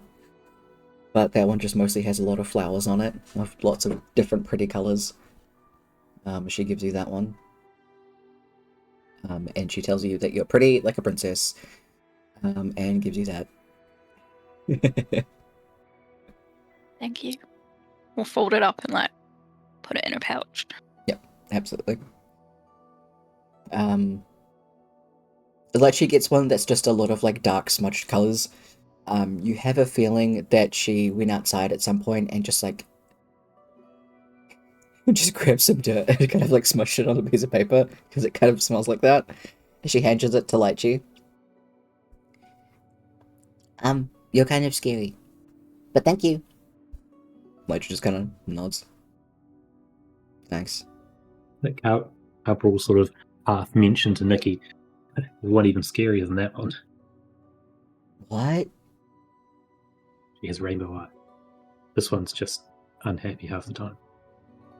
Oh. And then half grin at Lychee. Well, Lychee's kind of like holding the piece of paper, just looking unimpressed. Nikki goes back, grabs the piece of paper off her, scribbles in a sun in the corner, and like runs and hands it back. So you're less sad. She runs away. Lychee kind of like cracks a half smile. You can see she's kind of gritting her teeth as well. She's like, yep. Thanks, kid.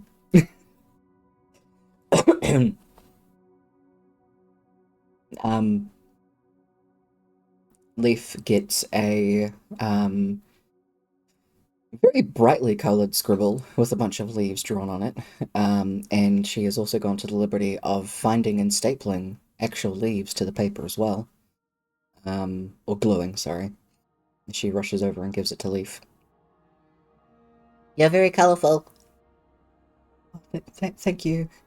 She's already like running off to the next person.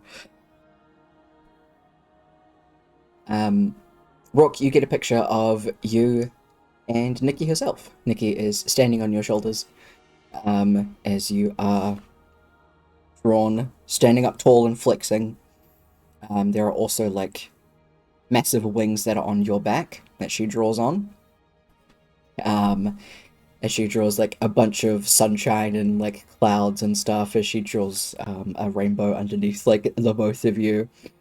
She very, very excitedly hands that to you. And she writes, to Mr. Rock. Hands it to you. This is the best drawing I have ever seen. Yes. Gives you a hug around your like calf, because that's as much as she can reach. She can't even reach around your calf. She's like, ah. And I have seen at least 7 drawings. There's so many. Right? Mine's the best. Run back to her drawing table, laughing maniacally that she is the best.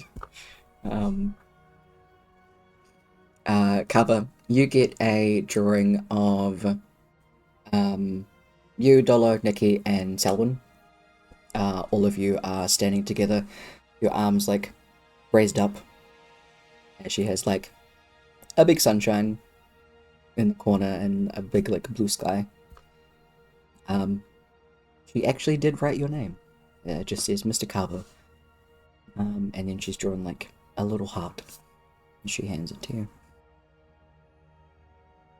Looks at it and hugs it, and then reaches into his pocket where he's got a small stack of paper. The spell book he was writing in for Dolo, he like took a small chunk of the pages out of the back and cleaned up the edges of them. And he hands those pages to Nicky and says, "These papers are very, very special, slightly magical. So either make sure what you draw on them is very good, or do something with Dolo. She might be able to teach you to do something special with them." Ooh. She's like starts jumping up and down just excitedly. That's cool. Gives you a hug as well.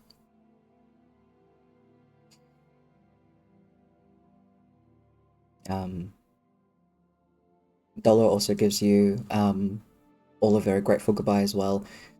She's very, very close to passing out again. She's tired. But she does kind of like beckon you over to give you each like a hug. If you want one. And I think we'll let you guys go off. Salgrim walks you to the door. Gives each of you a massive thank you.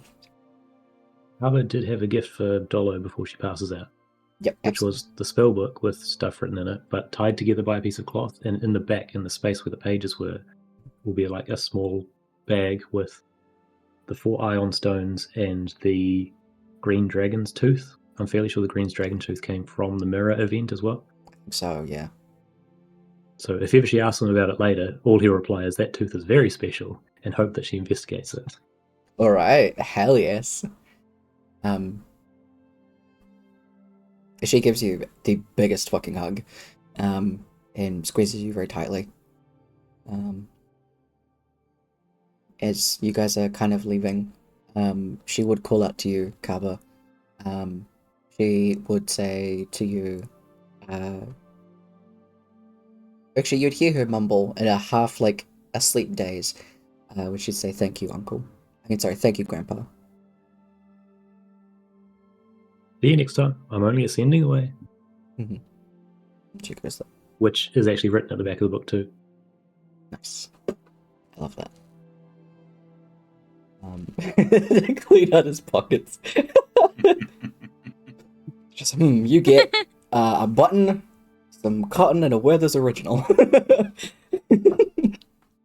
Classic old man pockets. Yep. I love it. Sargrim walks you to the door and gives you all a very massive thank you. Lets you know that you're welcome back anytime. If you're ever in Holbeck again, feel free to stop by. He's always willing to cook up a meal and everything for you guys, and all the things like that. Wishes you all the best. Leaf doesn't go back into the nature shrine itself. Leaf just chooses a tree that's outside.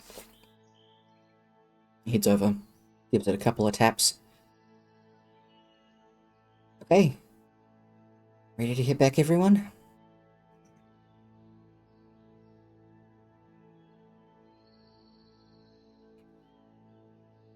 Final knock as the tree opens up. Leaf hurries you through in 6 seconds. You will tumble back to Musto.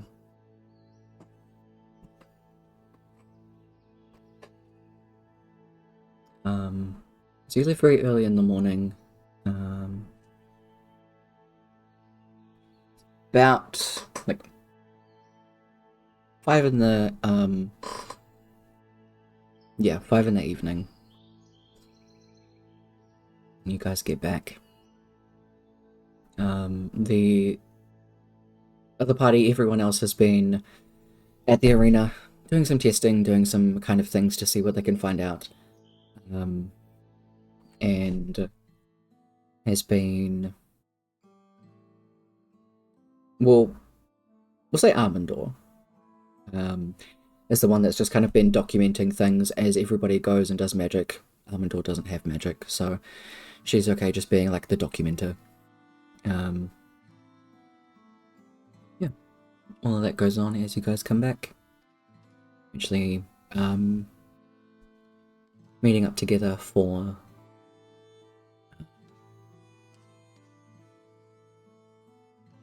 they're meeting up together to have dinner.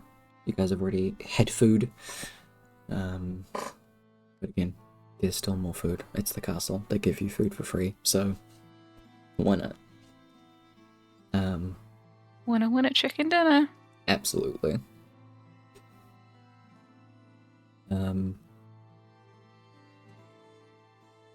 Afterwards, you all get pretty much like corralled by Sharaska into a much larger like meeting area where Akagis is sitting.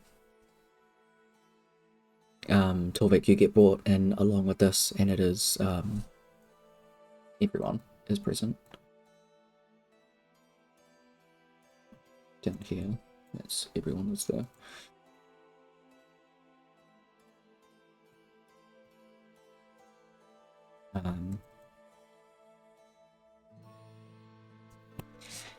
As you get brought into there, Akagis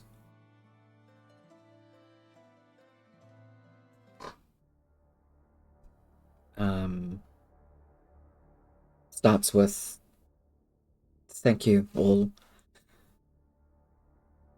I'm not even sure what exactly you did,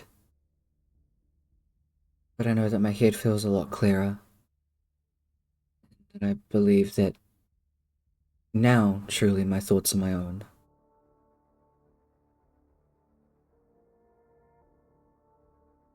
I've had a little bit of information given to me by Sharaska about everything that's been going on.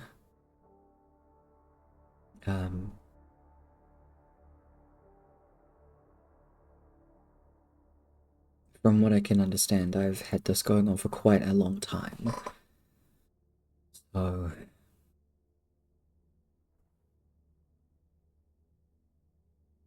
it's just trying to piece back everything from when I was younger.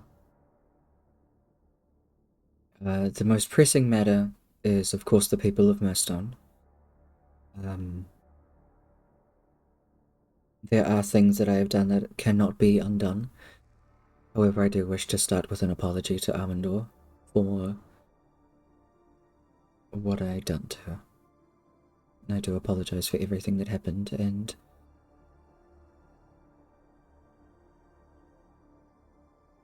for the pain that I have caused. I do not wish any ill will towards any of you, and I do hope that moving forward we will be able to work together collaboratively for the betterment of Mirstone as well as Latov itself. There are things that I've done that I cannot undo. However, I do wish to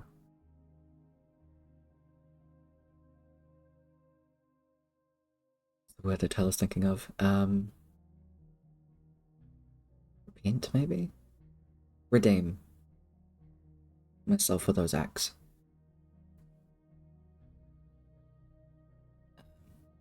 I understand if you do not have any trust with me. However, I wish to build that back up. And then Maggie just nods and gives the floor to you guys. I mean, if you need help with memories, we know some good people. It's mostly just coming back to me. Slowly, but I do think that I'm alright. Thank you, though.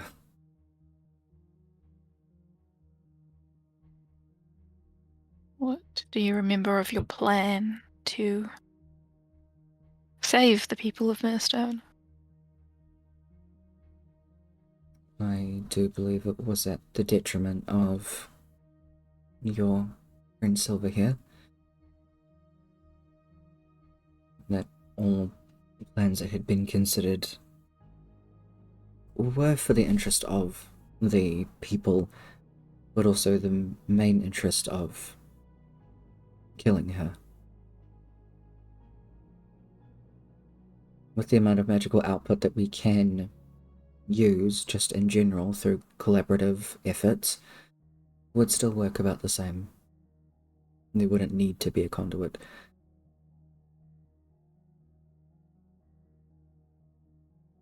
Arvid will raise her hand.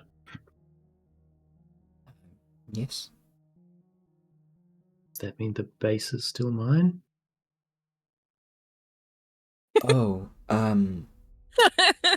that.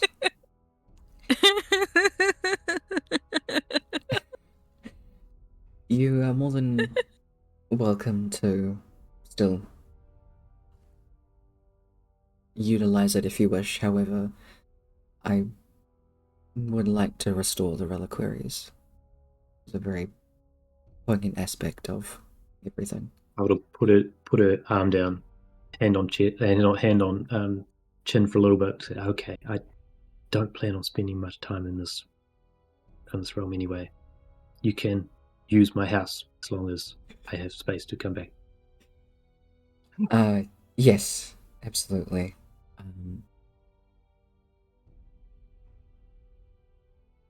Just a little grinning flap for Arvid. Absolutely. Holiday home. May I ask what your original plane of habitation is? Very well.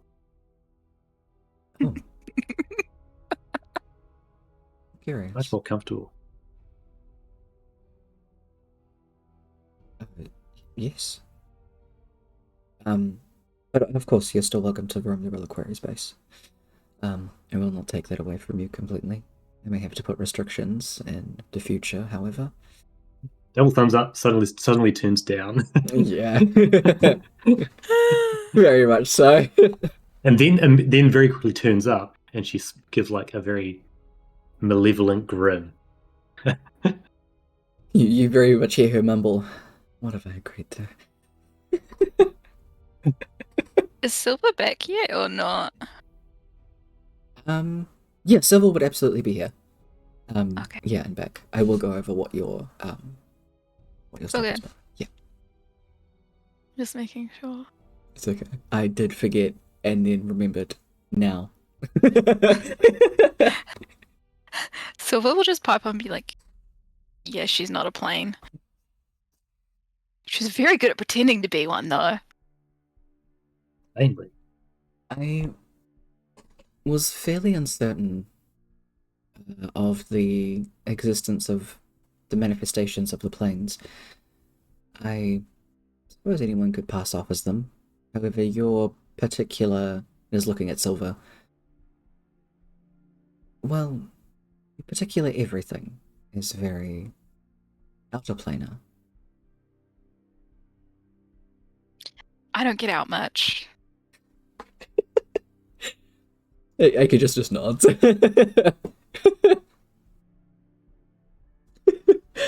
So you did have one performing brain surgery on your brain. So I do believe there's some more digging that I need to do on that front. However, I believe that's what might have got me into that situation in the first place. I'm not sure. well, I'm just glad you're not trying to kill me anymore. Likewise, far more valuable as an ally than as a conduit. As is my plane. Exactly. On many, many fronts. So, Yes, you'd have no healers. It would not be great. it wouldn't be. I can't imagine what it would be like. A lot of people would die. True. I believe that there is at least the beginnings of an idea that you all have for the restoration of Moonstone.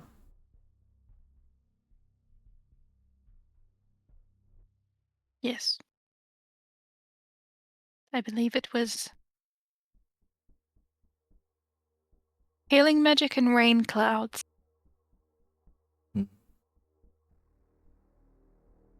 I believe a lot of the clerics have already begun filtering out water sources of Moonstone itself, so that any remaining traces of Comet have been removed, at least on that front, so there isn't any chance of reinfection.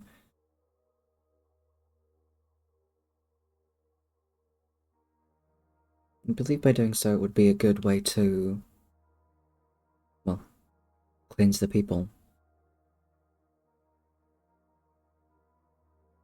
I'm unsure.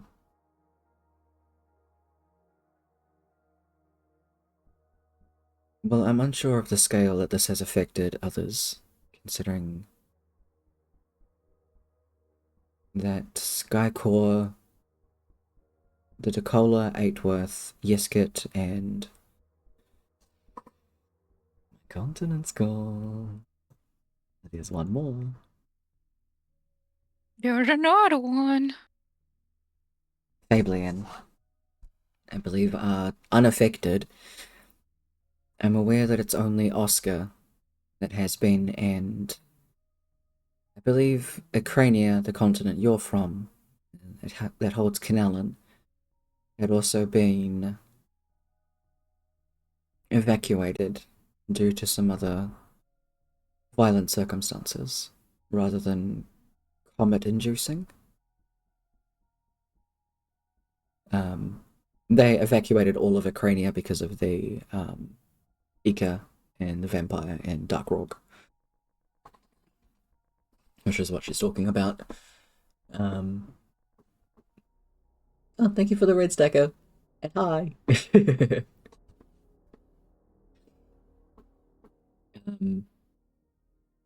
As far as I'm aware, none of the other continents have been aware or affected.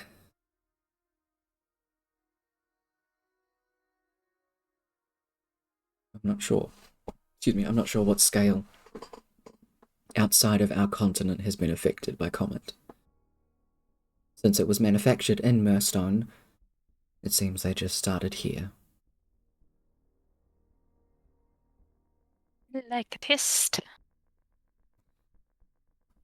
Yeah. At the moment, the Empress has been working on contacting the other continents to basically check in. Especially with a lot of the guilds, as they have a lot more reach and distribute themselves among abroad, the continents themselves. So I'm hoping to have a report in the next couple of days about the overall state of Latov.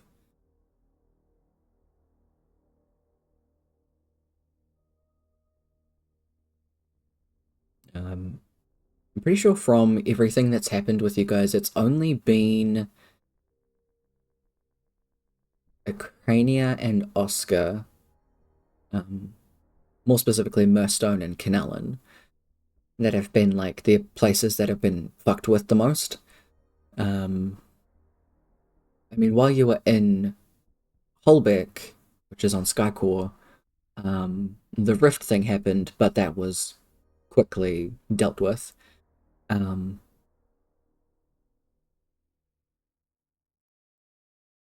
I don't believe there's been any other mention that you guys know of. Any other continents that have been involved or affected. It's really only been Acrania entirely that has been affected very harshly. Mostly because of the rampage that happened with Eka, the vampire, and Dark Rock. Whereas a lot of the bad things that have happened on Oscar have been very specifically in Murstone. So you guys are at least pretty confident that it's really only here. It's actually been affected, which bodes well for you all. Thankfully. Yeah, well, bodes well for Latov. Yep. From there, Aiki just pretty much just talks through the plan with you guys, works out like what ideas could prove more useful and everything like that, and pretty much is willing to talk with you guys throughout the next like 3 to 4 hours about working out a solid plan that would be able to have Murstone, the people of Murstone, cured by like mid-morning tomorrow. If you guys are okay to spend the morning enacting that plan. I'd say utilizing all of your abilities and everything like that. There's a large amount of you involved, as well as a number of other clerics and casters that are able to utilize their own magic. It's definitely easy enough to do, and would be able to have ticked off.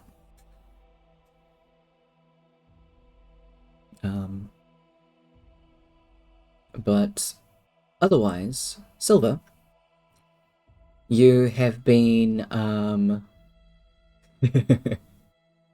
bless the rains down in Oscar. I fucking love that. God damn it, Toto! Is it Toto or Toto? Toto? Toto. Toto? Toto, Toto. I think. Yeah, no, I'm thinking of Jujutsu Kaisen. Don't worry. Yeah. So you do in fact bless the rains down in Oscar. I'm giving you an inspiration point for that, Kev. God fucking damn it. I'm full. Okay. I take it back then. No. It's still fucking fantastic. Silver, on your plane, well, before you head back to your plane, you go and check in with Myths. Myths has the gauntlets ready and everything like that. It's incredibly happy to hand those over. They are radiant infused and ready for punchage. So, A hug myth. Myths hugs you back. It is warm. Friends. Absolutely. Plain friends. Love that. Plain friends. Is there anything in particular that Silver wants to do while with myths or checking out her plane? Just see how she's doing or they're doing.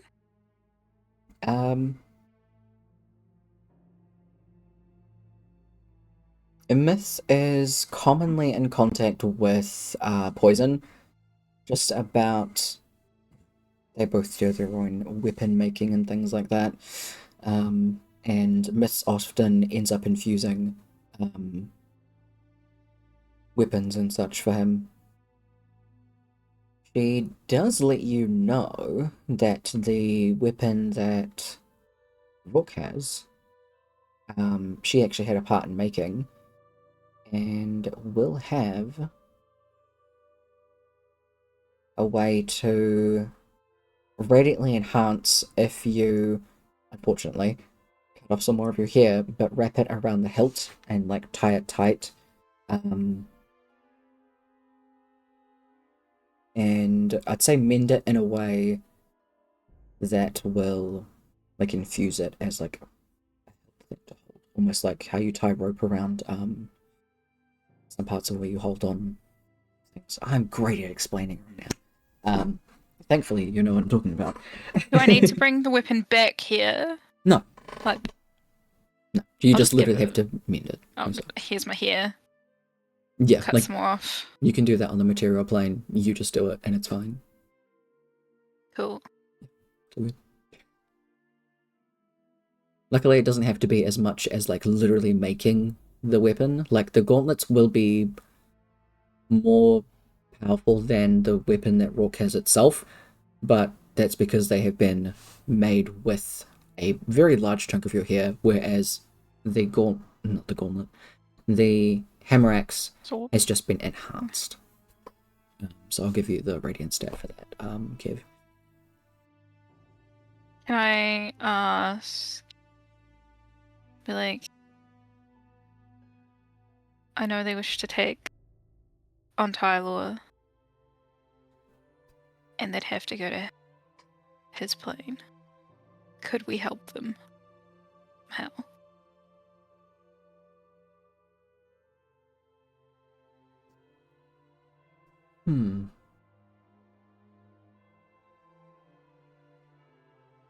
I believe we could. I would think.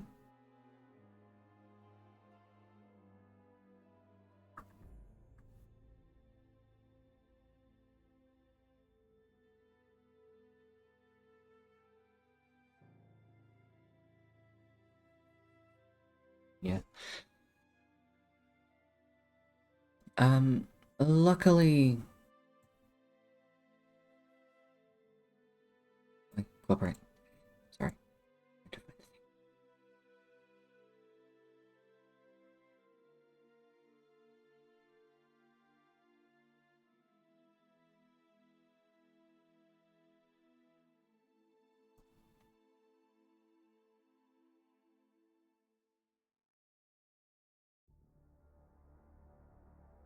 That's part of that.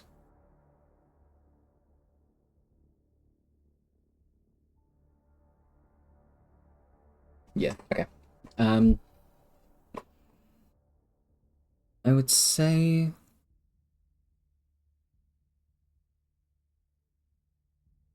there would be a way to utilize how the river Styx winds through most of the other planes. Throughout all of the lower planes, the only constant is the river Styx. I would think trying to gain an ally with one of the other planes. A lot of the lower planes don't really have let me put it this way, they're not nice. They're not exactly cooperative in materializing. The only one that actually has would be Asmodeus in the Nine Hells.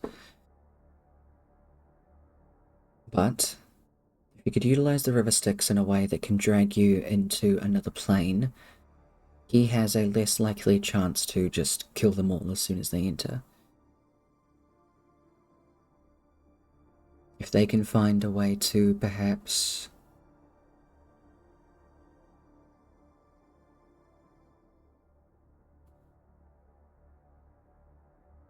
not forge, create a gateway.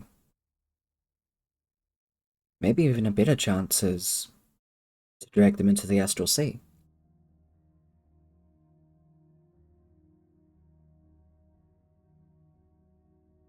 You wish me to drag them into the astral sea? No, if you drag Tylor into the astral sea, feign it as utilizing the river Styx. She'll pull out a stick and start drawing in the ground at her feet. You're very aware of the Wheel of Cosmology. The thing that holds together all of the outer planes is the astral plane, or the astral sea. And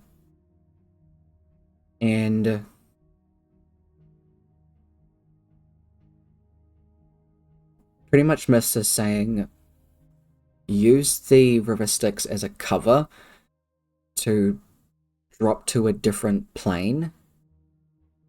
But because you guys don't actually know any of the other lower planes, the best chance is to drag him to one that you do know that is a part of everything, which is poison. The astral sea. Yeah. And the astral sea is big enough that while it would be very hard for him to... where it would be very hard for poison to get to you very quickly because of just the sheer volume and like space that holds the astral plane. It's massive. It holds everything. It would still be better than going into limbo and trying to fight in limbo. You're still dragging him to somewhere else.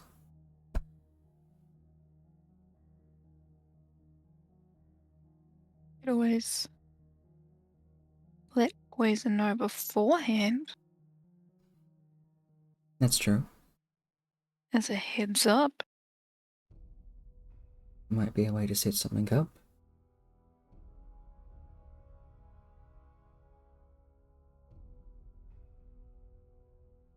Could work. Not sure We what. just have to be smart about it. Yes. Just not sure what will happen with chaos itself. He dies, limbo goes away. Not only limbo, but the Feywild. And also any other planes that he's killed. Could we trap him instead?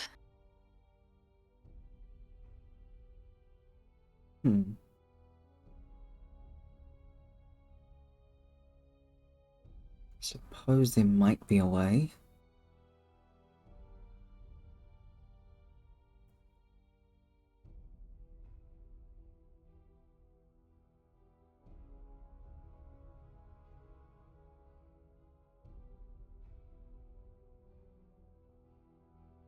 We might be able to work together with everyone from the elemental planes.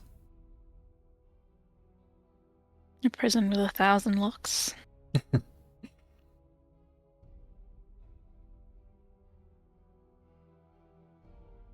No one knowing where the other keys are. True. That is something we could do.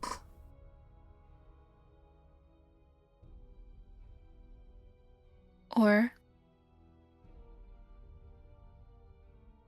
potentially we each give a piece of ourselves for a key.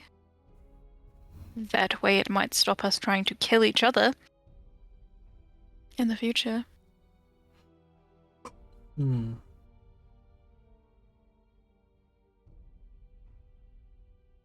Wait. What about instead of a key, we each give a part of ourselves to create another chaos? The reason that we To don't... replace him? Yes. The reason that we all are a part of our own quasi and paraplanes is that if we overlap too much, then we create the elemental chaos. If that goes out of whack, what if we just can find a part of elemental chaos into just chaos itself and replace limbo? We would have to give up a part of ourselves. Instead of a key, we don't have to worry about that. Would all the souls currently in limbo survive? They would not. They would need to be taken back to... Well, they'd need to be taken to another plane.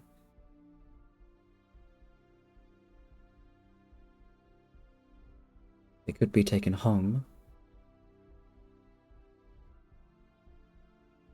That's if they wish to go. They would still be able to be moved forcefully. Whatever burial rites that others see fit, they'll be able to do. It would just be a bit more difficult to bring them back from the dead. I presume they all would be.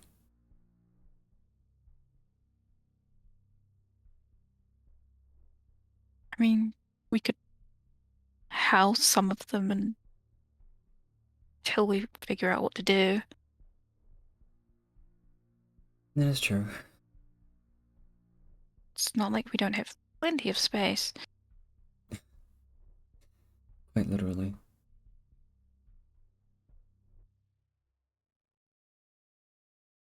As long as it doesn't anger our parents.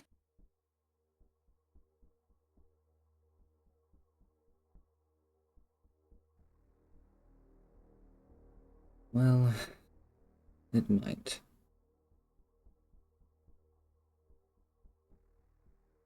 There's only so many planes that can disappear before they feel the need to step in.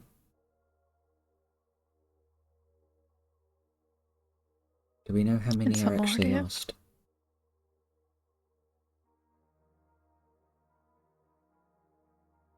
Four? That's a guess. I don't know how many. I'm not sure if you know for a fact how many, but you do definitely know the Feywild.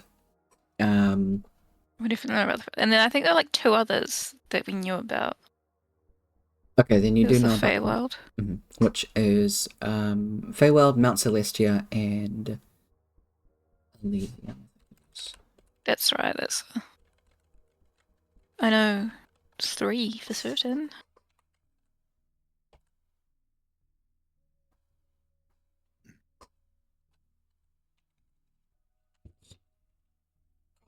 Scared me. I like that. A kinder, gentler chaos. Yeah. But also feeding Tylor to the giant worm, it's very tempting. It'd be very fun, actually. Why not both? Exactly. Let's go, Galmon. Yes, let's go.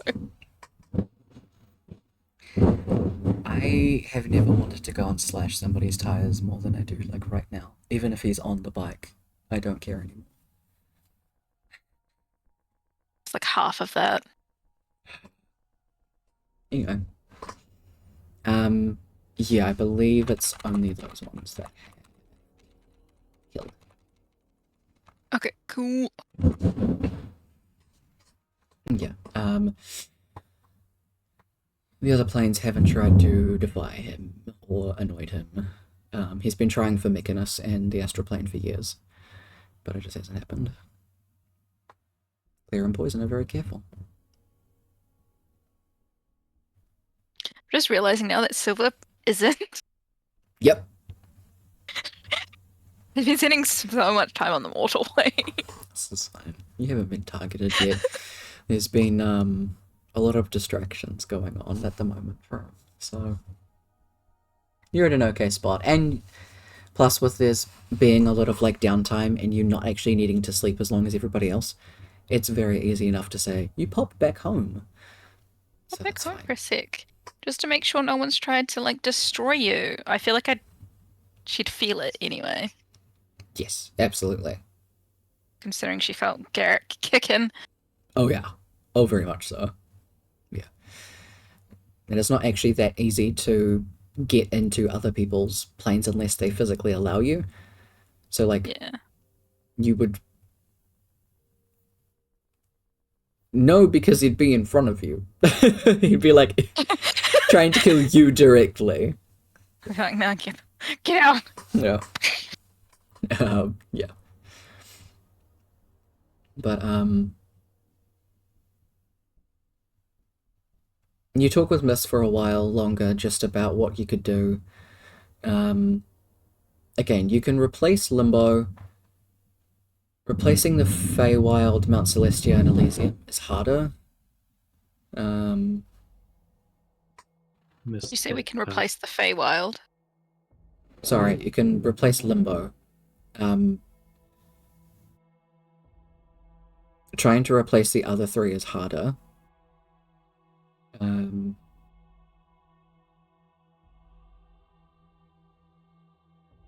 Myths will say especially because there are commoners that are still actually trapped within Mount Celestia and Elysium.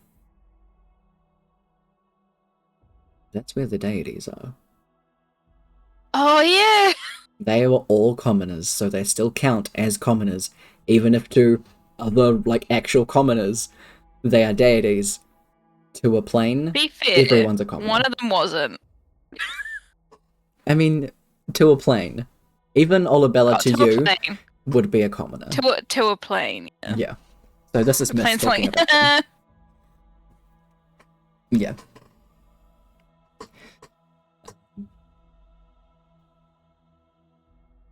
Yeah. So doing all of that. If there are other ways that you can think of to try and replace the upper planes and the Feywild, you and Miss can talk about it. We can have a chat and go from there about what else could happen. Sweet. Yeah. Or even having a chat with the actual everyone at the party when Silver gets back. That is an option. Fix one thing first and then bring it up after. Exactly. We're like, we got too many things on the list. Let's get some of them. Some of them off. Not just saving the material plane anymore. We're planning on how to renovate every single plane in the cosmos. Yeah.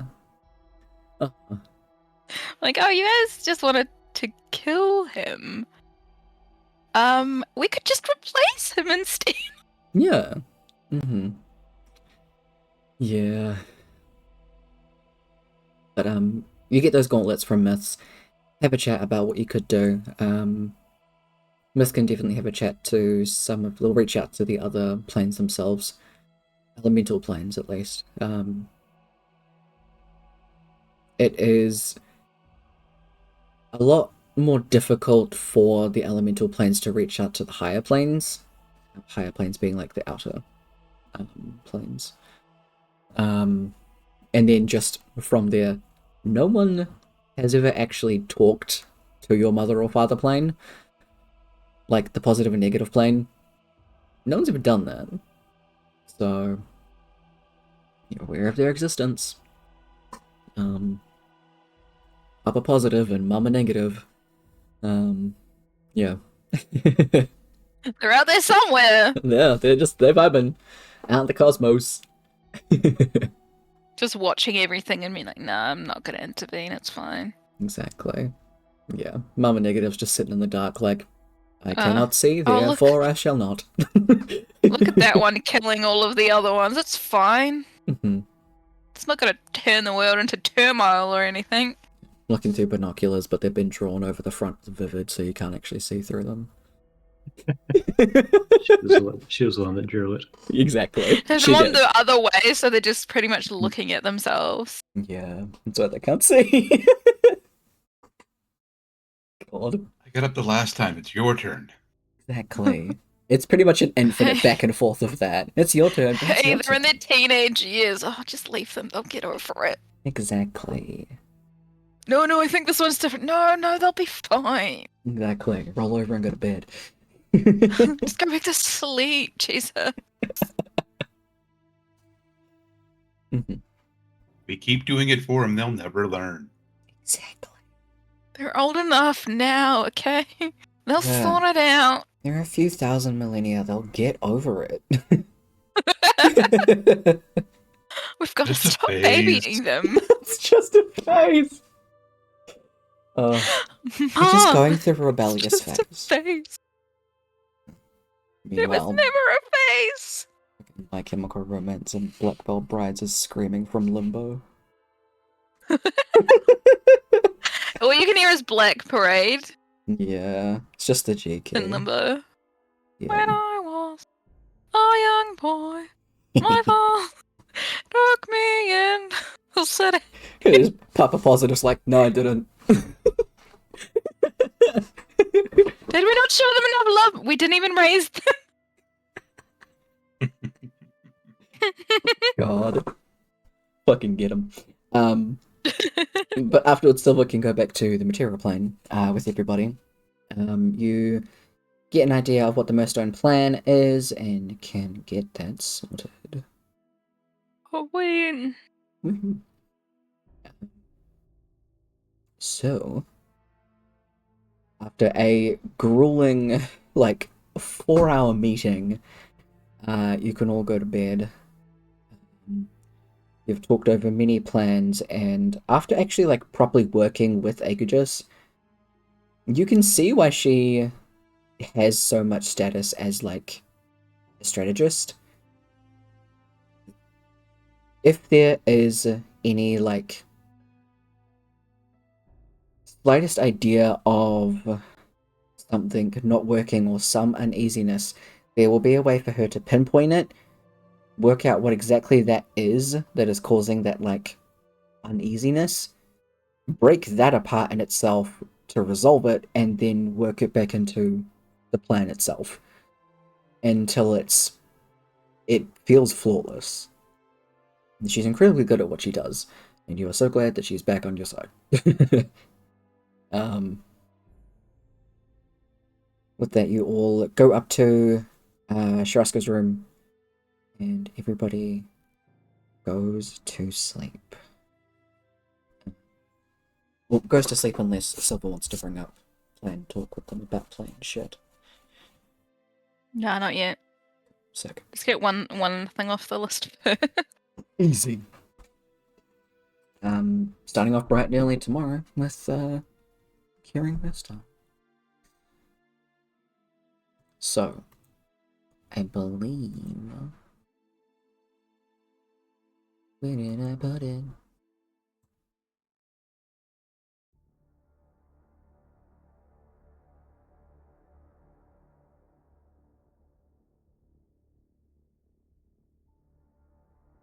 I genuinely don't remember.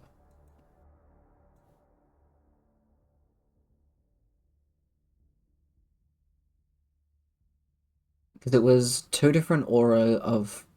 It was primarily aura of purity. And then the rain... the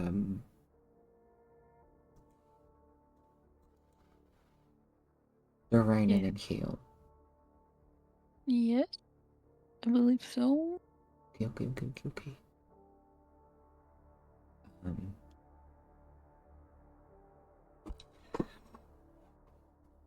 Either way, collectively, what I'm going to do is the people that are going to be taking part in it, I'm going to get a role of some kind. You can choose what you want it to be.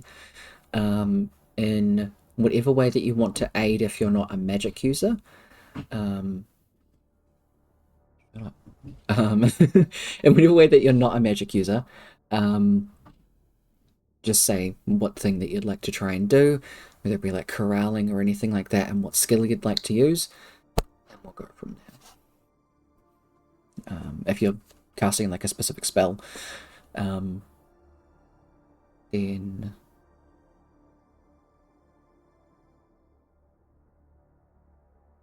I believe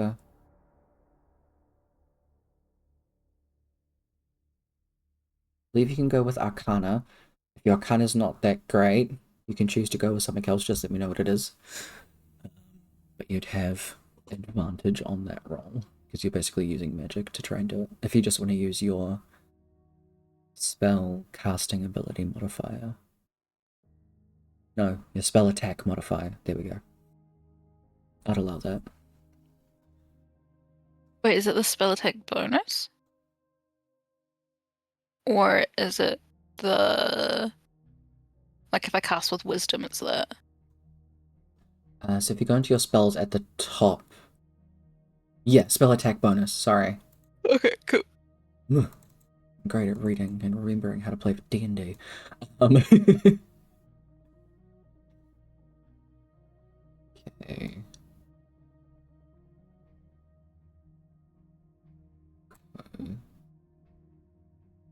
The hell? How do they have the same?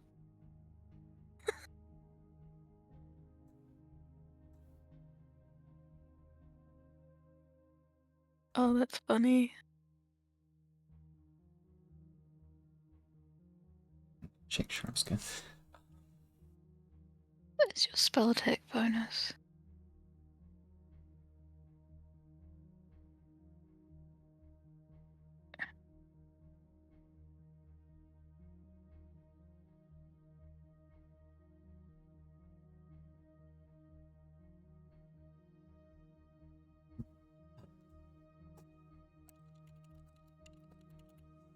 Efficiency bonus.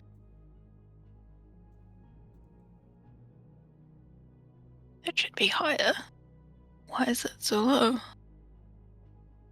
Who are you looking at? Silver. Amora and Silver have the exact same spell save DC and spell attack bonus. But Silver has a +7 Okay, to her wisdom. it hasn't done it right. Hold on. Yeah, I was looking, I was like, that can't be right. They're completely different levels. They are. Okay, hold on. So, And it's proficiency bonus too.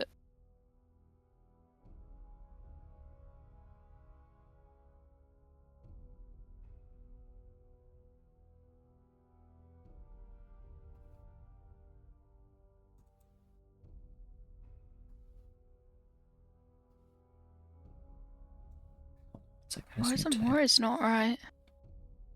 I'm pretty sure yours will be right. Oh, yours, Amora has a magic item.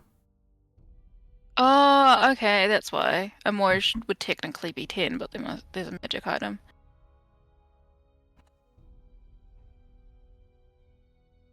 Okay.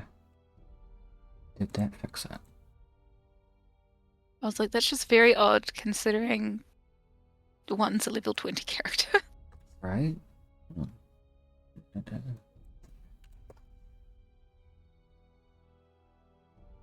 Here we go. Now I fixed it. There you go. Okay. Wait. Ooh.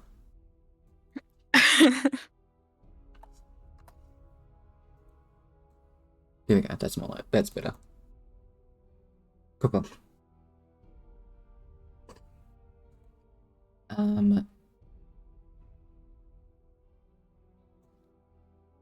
So Aura of Purity, Cleric and Paladin. So, Cleric, Paladin. Dolga was working on some kind of cloud bomb thing. Silver's doing the weather part of it, right? Yeah, I'm pretty sure we decided on Maelstrom. Yep. Cool, so you'll be working Mm. Dolga. Purity there.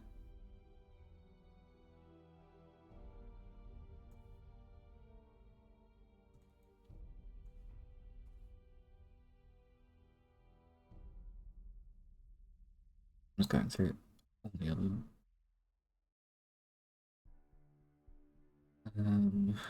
Go corralling.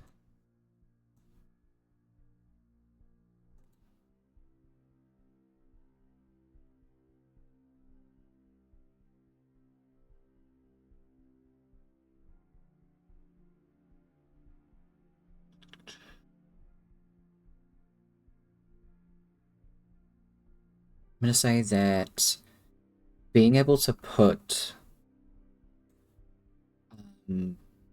greater restoration as a part of it as well also helps the healing, the exhaustion, the people that are like fucking hella exhausted.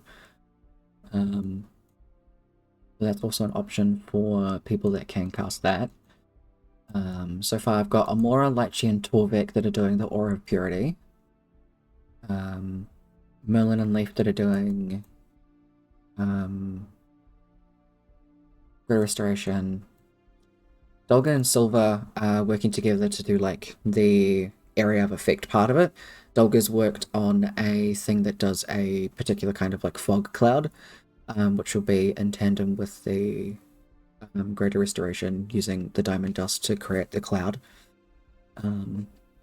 While Silva's doing the Aura of Purity thing.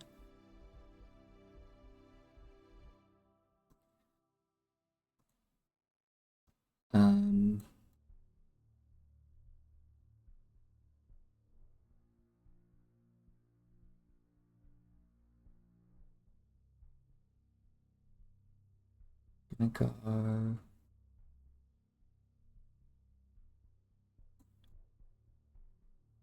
Bow, River, and Armandor are kind of like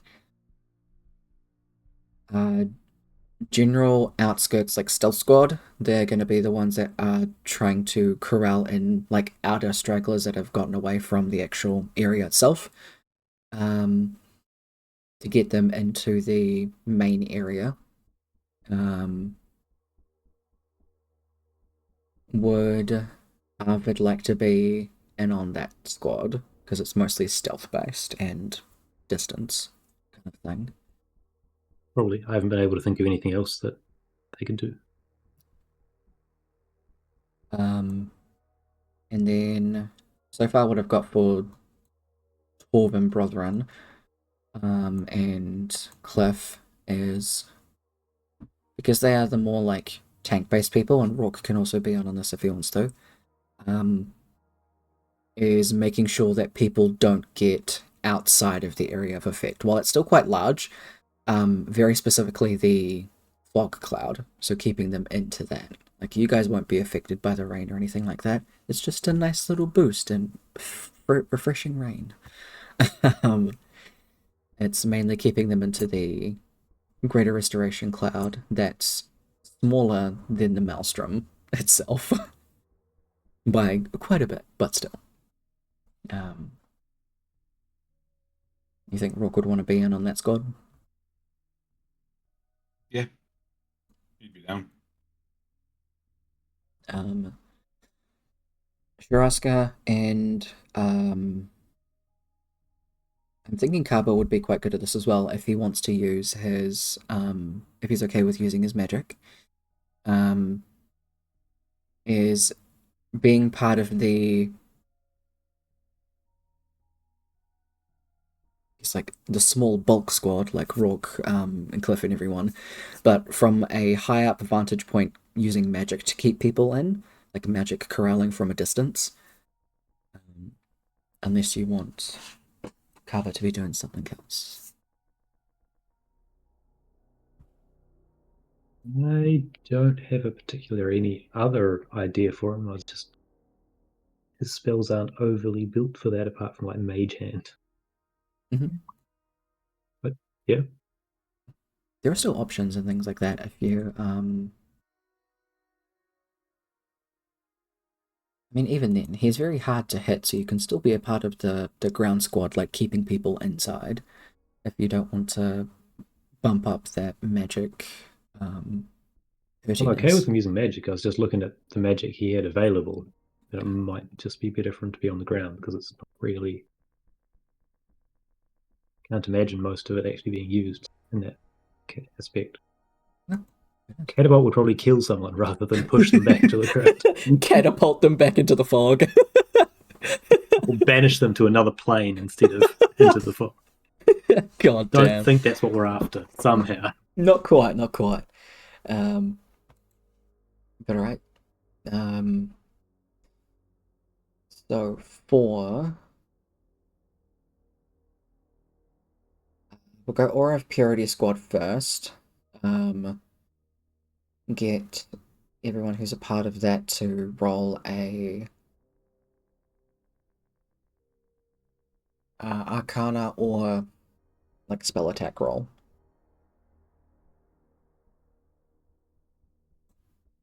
It's just a Would medicine d20 work? plus your spell attack bonus, right? Yes. Yeah, medicine would work too, if you want to use that one. It's higher. Use medicine for Lychee too.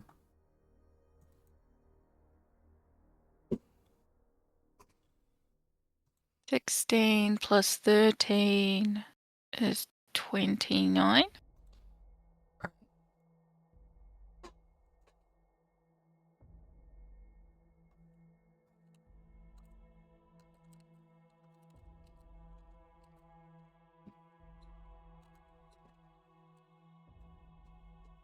Can I get to roll Silver's attack for Maelstrom?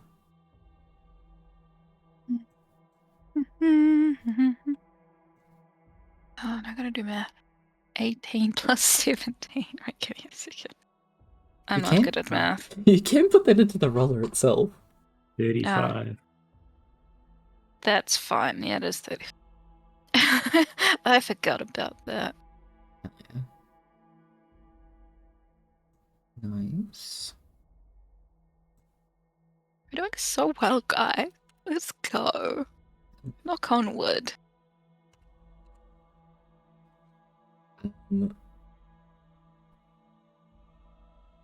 Corvic, you can roll again, and Amora and Silver, you can roll again. You guys do have advantage because you're using magic and you know how to use magic well. Silver. If you roll better, then you Ye- can keep the higher one. 17. Nope. Nope, that was worse. Okay. Namora. A d20 plus 13. Nope, that was also worse. Okay, well, we'll keep what you rolled. So we'll go Stealth Squad. I'll get you to roll Stealth.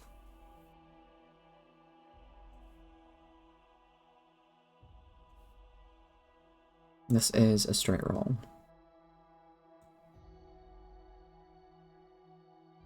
Harvard's is plus 10 with advantage. Hell yeah. So it's still there. 30? Nice. Hell yeah. I have inspiration to burn by the bucket load. I am just going to re-roll that for the fun of it. Honestly, why not? 34. Hell yeah. Alright, so we've got 17. Amanda got 31. Bo got 27 and 34. Nice, nice. And then we'll go the boys on the ground. We'll go athletics.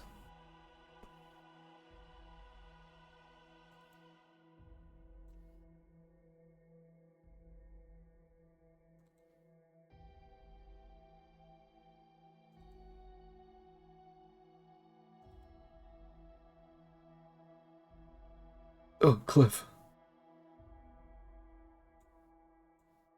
He's 12. 30. Again, just to make space and inspiration. Most of these inspiration ones aren't because I need to use inspiration. It's just I need space for inspiration later. That's fair, that's fair.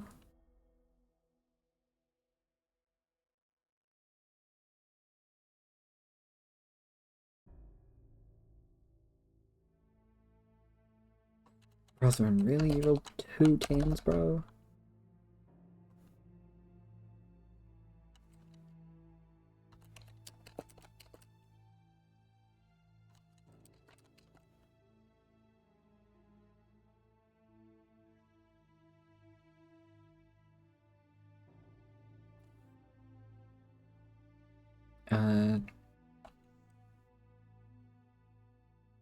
Kev, can I get your athletics? I'm either really blind or... Nope, I didn't roll it. Okay. Not gonna keep that one. Fuck yeah.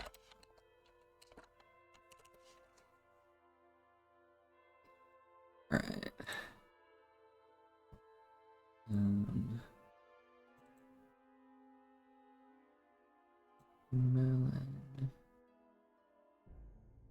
I'm just gonna do that because it's the same roll. So Melon got a 16. Leaf is a 9. Just gonna do that. Leaf, no! Oh, Leaf, buddy. Here's an inspiration. Yeah. Where is it? I'm gonna use that immediately. Leaf, do better. Leaf did better. Way better. Oh yeah, let's go. Let's go, Leaf. Alright, and finally, Shiraska. She has a 10. I'm just finding anything that has a 10. 26, not bad. Okay, so.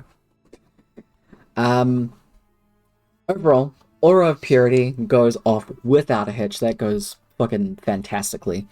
Let's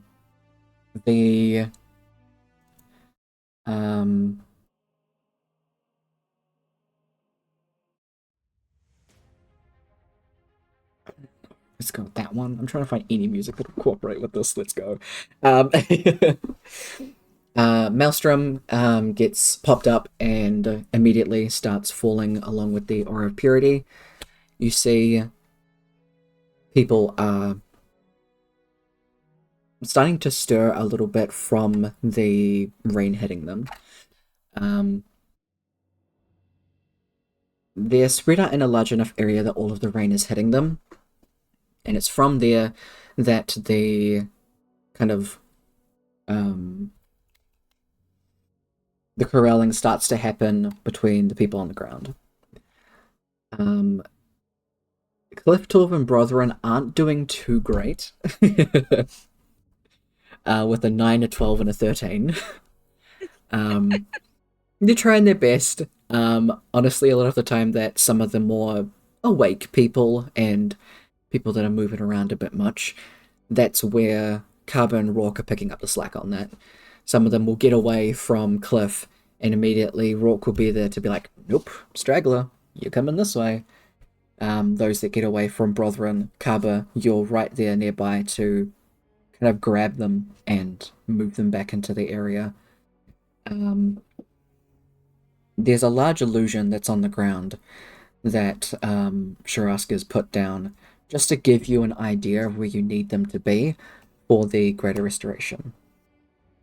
As soon as that, everybody's in there, Dolga lets off the fog bomb, and Merlin and Leaf go in with the Greater Restoration. The Stealth Squad, there are people that have either dragged or crawled themselves quite far away, and some of them are like hiding under like arches and houses or things like that, so they're actually sheltered from the rain. You manage to kind of get a couple of them, drag them out so they're in the rain, pull them into a spot where Rourke or Kaba can go and grab them and bring them back in, so they actually get in the general corralled area. All of you guys working together, it goes quickly, and everyone starts to fall asleep in this little area, and as soon as they're kind of in that little diamond dust cloud, You see them start to stir and wake up properly. Wounds on them from scratching or clawing at each other start to heal as well, and everyone starts to sit up, kind of grumbling and rubbing at their eyes, wondering what the hell happened, but feeling significantly more like themselves. It is a absolute success. You have all cured the town of Murstone from combat. The weirdest way. Finally! That Yeah. has been done. Murstone officially ticked off. Fuck you, overseer! Bluestone ticked off. Overseer ticked off in the other definition. Yeah. Suddenly, heads start falling from the sky. No, God, no. Some of the guards and adventuring guild members come out from inside the gates. The gates had been barred up inside for the longest time, so those are finally let down. Everything's been opened up as, like I said, guards and adventuring people come out, start helping up those that are just too exhausted to walk, still need some extra healing and things like that, as other clerics come through, helping people into the castle itself. Everyone that needs to be tended to gets helped. After that there's not people, running rampant outside in Murstone. They are now able to go out and search the wider area, making sure that, they didn't miss anybody. Now that it's on a smaller scale, it can actually go and individually help those that need it. So, yeah, everything worked out really good. Good job, guys. Hell yeah. It's him. Standstill. Absolutely. The rain does fall in Oscar, for quite a while. I believe Maelstrom lasts for quite a while. I think it's like 8 hours. It lasts for, I can tell you in 1 second. Nope, up to 1 minute. Oh, really? Damn, I thought it was longer. Yep. Nope. I think you have a different spell. But still, It might be the one that changes the weather, I think it's that one. which is not the one Go I over have. it. Yeah. Still. I'm sorry, I'm looking at my nails because they're really fucking cute. I like them They're a lot. adorable. I've been looking at them like all night.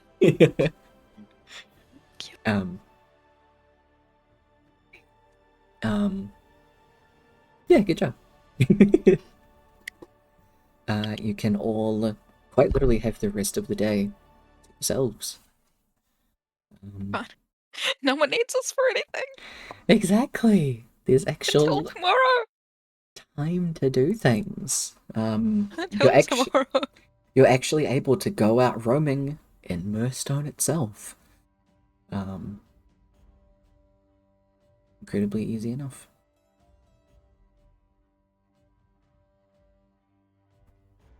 Let's go. I need to think of anything else.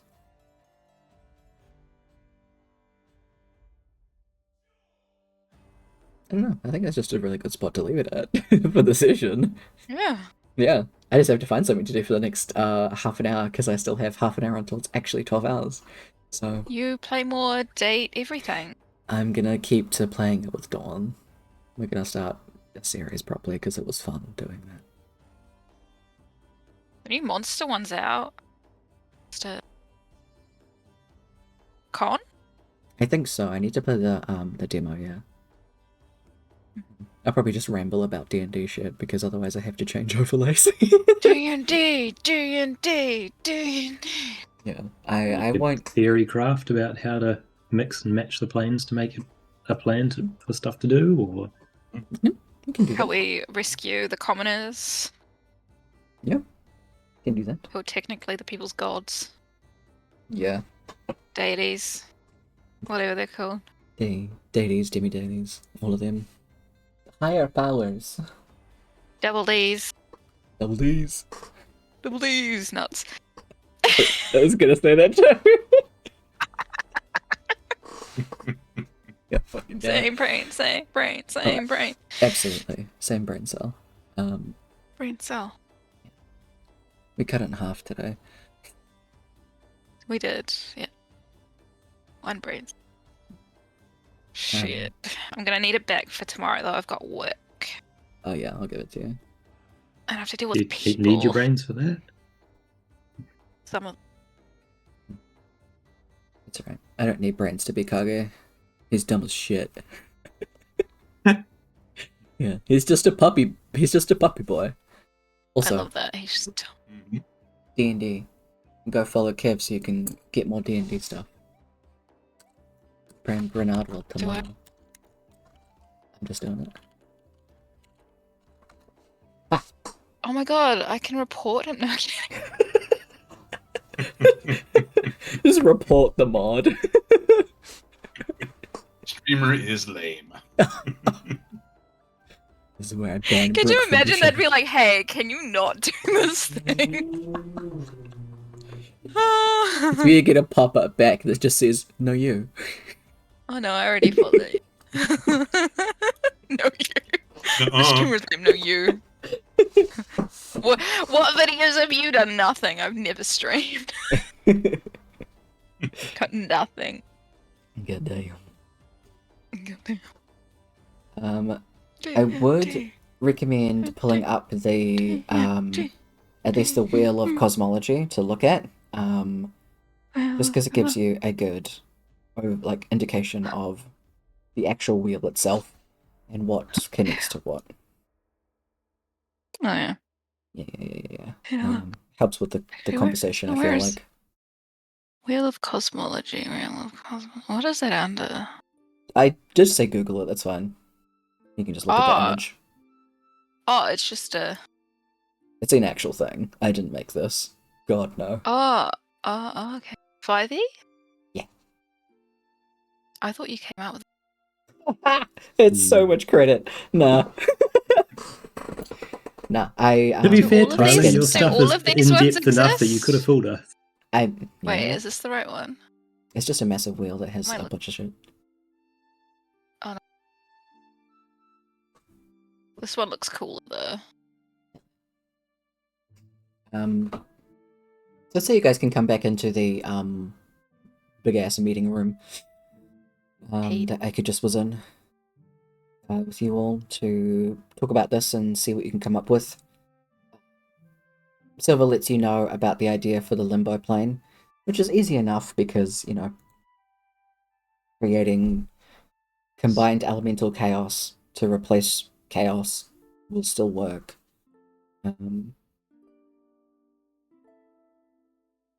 There's just that one sibling that got put in timeout and then brought him back. The Far Realm. Just got There's banished like to the the whole far end. cosmology, and then there's just like this one like off to the right. I don't see that one, the one that I'm looking at. Oh, it's the one I'm looking at. Wait, I'll send you a picture of it. The really fun plane. Exactly. The Far Realm, yeah. Yeah. That's the plane of madness. There's just a campaign, and it's just set in the Far Realm. Oh, hell yeah. Yeah. Ooh. That's what you can Halloween one shot. do. Ooh. That would be kind of cool. All eldritch horror and elder gods. Tentacles. Hell yeah. Let's fucking go. One of my players once got a glimpse of the far realm. They saw a worm so large its body was measured in time. He went crazy. Yeah. I would go Like, crazy he's beginning in too astronomy. if I saw a worm that big. Yeah. Yeah. It's crawling Measured through in space. time. Time Nice. is very. Like eons. Ooh. Jesus, that's a really big. That's dope as shit. Ah. Cthulhu, those kind of things. Fucking hell Fun yeah. thing, though. Love it. I have a habit of working them into all of my games. Ooh, I'm excited. Yes. I'd love Yeah. to add some of the Mass Effects to just because some of them are really interesting.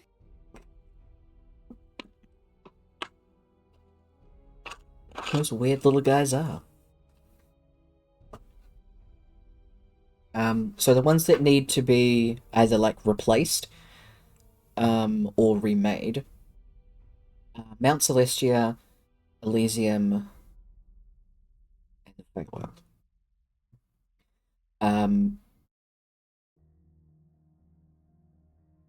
The Feywild is very specifically the trickiest because it's so close to the material plane. And a lot of the magic that exists on the material plane is because of the Feywild. Would it be possible to somehow have some of the other outer planes act as like a magical, like funnel some sort of magical energy towards it, but use the Shadowfell as like a blueprint? Ooh, okay. If we use Arvid as an Because the anchor, Shadowfell is already basically supposed to be something like a mirror image of the Feywild. Yes. If we were able to get like a mirrored blueprint from the Shadowfell and then just fill it with something else, Ooh. Okay. I it say would be a different Feywild. we tie it to Arvid. But Arvid can now be the Feywild. David, yeah. Let's go. Arvwild. Here you go, just have bits of the other planes. Become the Maybe. Feywilds. Exactly. I mean, her entire thing is tricking the in all of the Fae to give her their magic. Very true. What's mean, if exactly what anyone's is gonna the convince- best part? You're like, oh, If now I can anyone's going to trick the convince the Fae planes. themselves to give magic to supply to the plane, it might be Arvid.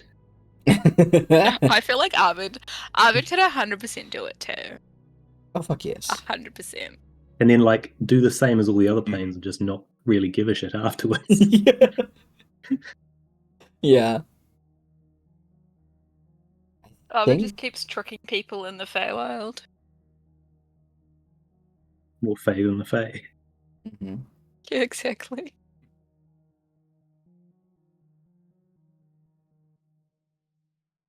I think if you worked with All Worm, they now actually. become warlocks with Arvid as their patron. Ooh, the Arch Arvid. Instead of the Archfey. Working What with about, Worm, you'd be able to create a blueprint of the Shadowfell, because the ethereal plane encompasses the Feywild, the material plane, and the Shadowfell. So Worm would be able to help you with What that. is Worm the ethereal plane? Yeah. What about ex-Bobney? I feel like, Weeks is a Fae. but they might have a vested interest in helping. Mhm. You know, considering that. Yeah. You could try and use some of the Archfays themselves, or even just get the Akshas to do it. I mean, Hey, Arvid. you're able to get like the most powerful Fae per region of the Feywild and have them act as a conduit while Worm lays the Shadowfell pattern over top. Mm. Maybe Is this, something are we, like that. are we Hope doing so. this before or after we destroy the current Feywild, or clean the current Feywild? Oh, I think this is Because we have a after. plan to Imagine like this get is a rid backup of plan. the get rid of There's the either a backup goop. plan or this is just to provide Tyler with ideas for I was just like, hey, us to use. Mhm. hey, if you guys fuck it up, we'll just make a new one. It's fine. What in specific is Elysium and Mount Celestia? Just a vague they- overview. Are they based on Greek myth? Just need to unlock the door back in. Elysium is, I think Celestia is too. Yeah, because Elysium in Greek myth is the place you go when you die, but you've like died heroically or something.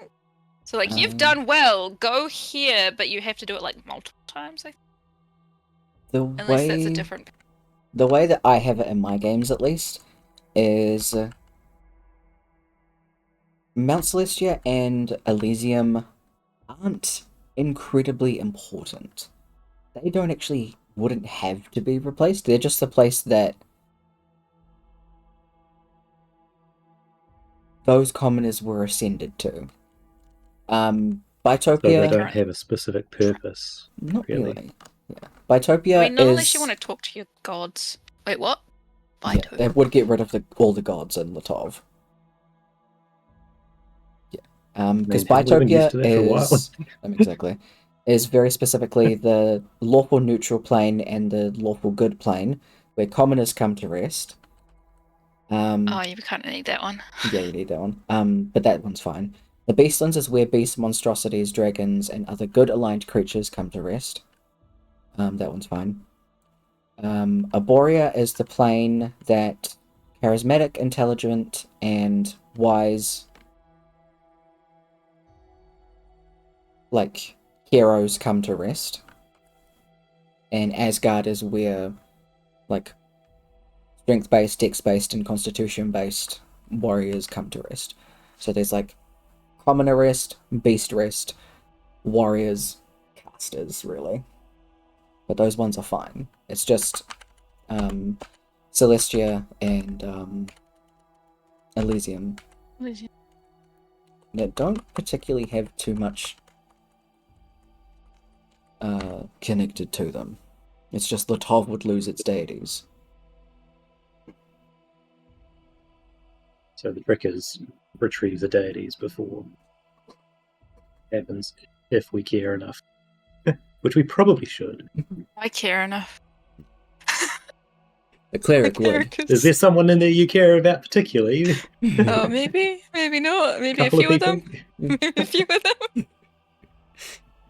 them. I would say, if you wanted to, yeah, just popped, and that was super fucking weird. No thanks. Anyway,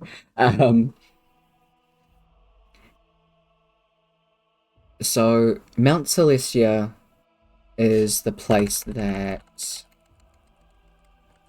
I shouldn't have gone off it. Is where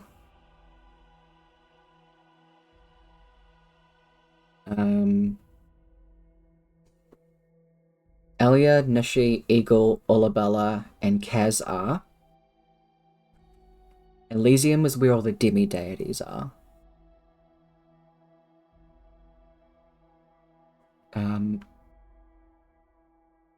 In theory, you could get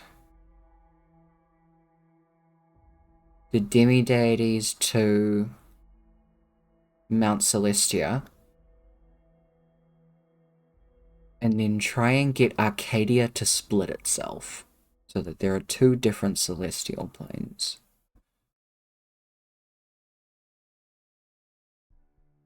Because Arcadia in my world is the home of the Deva, and is the true celestial plane.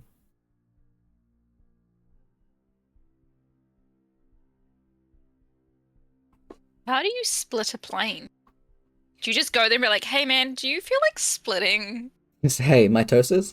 Hey, I know this is I know this is kind of like a hard thing to do, but like, do you just want to like split your plane for us? Were you watching the Feywild, a couple of eons ago? Could you copy that for us? Just into 2 instead of 4? We just need to put these like mortals deities somewhere. Yeah. Can we have the flat out the back? Just put up.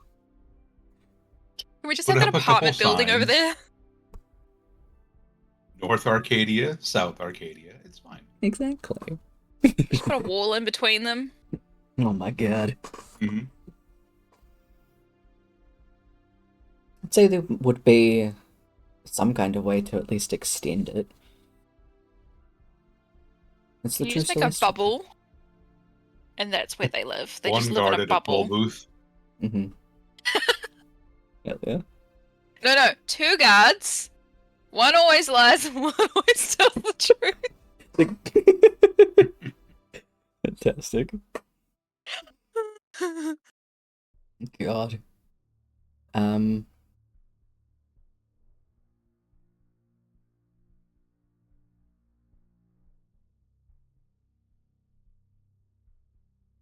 It does say, at least in this, that Arcadia is connected to Mount Celestia, all the 7 heavens. It has 2 names. Elysium, Bitopia, and Mechanus. It has it through portals. Pretty much like rifts. I'd say the Deva, and at least like because it is the true celestial plane,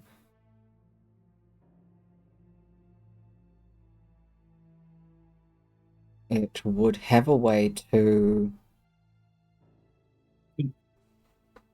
connect itself to the other planes that are up there. A little bit. Could you use like the connection to Arcadia as a sort of a rescue point, but set up like a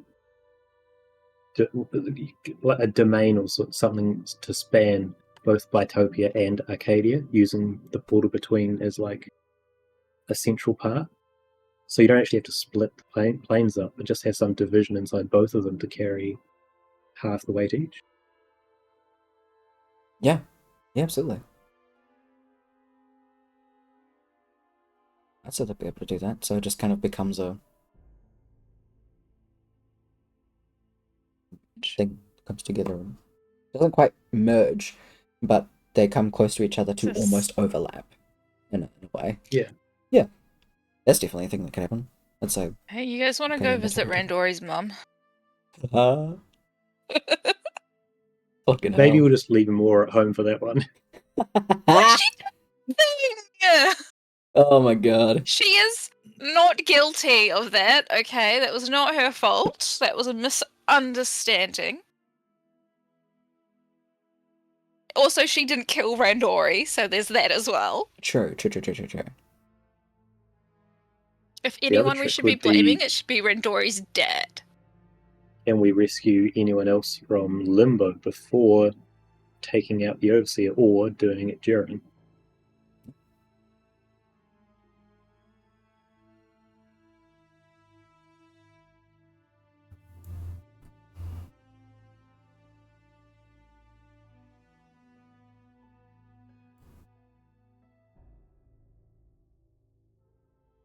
Be very hard to get into Limbo, though, wouldn't it? Because Find anything Tyler inside would of it. know.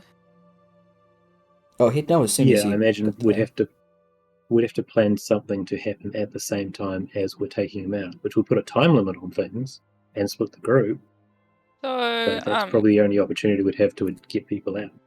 how much trouble does Carver want to get into? Oh, Carver's all the way in at this point. After messing with Dolo, Carver wants to shove his axe somewhere that Mm-hmm. shouldn't be mentioned. Fair. Multiple times.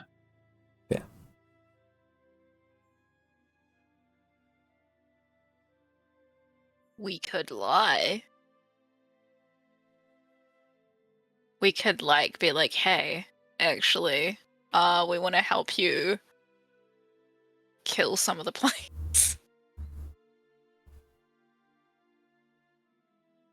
Carver and Nyril both would want to fistfight the Overseer at this point. Mm-hmm. There were 2 campaigns. That's pretty good. What if Yeah. Like me, Tyler. The first thing you do when you meet me in person is you fucking dick me in the face. And then, Nice to meet you. Don't worry. I wanted to before. Then a hug for Sumi. Fair. I love it. Oh my god. I wonder if we could pretend someone's like a traitor to the group. And be like, talks with the overseer being like, hey, I'll help you like do this while everyone else like sneaks in. Mm-hmm.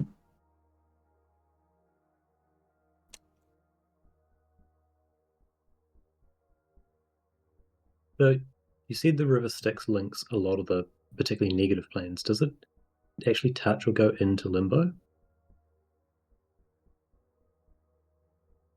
It's not part of the negative planes, but it also never said the river Styx has to only be touching the negative ones. And there has to be some way that the goop was formed if it was a combination between limbo and Styx.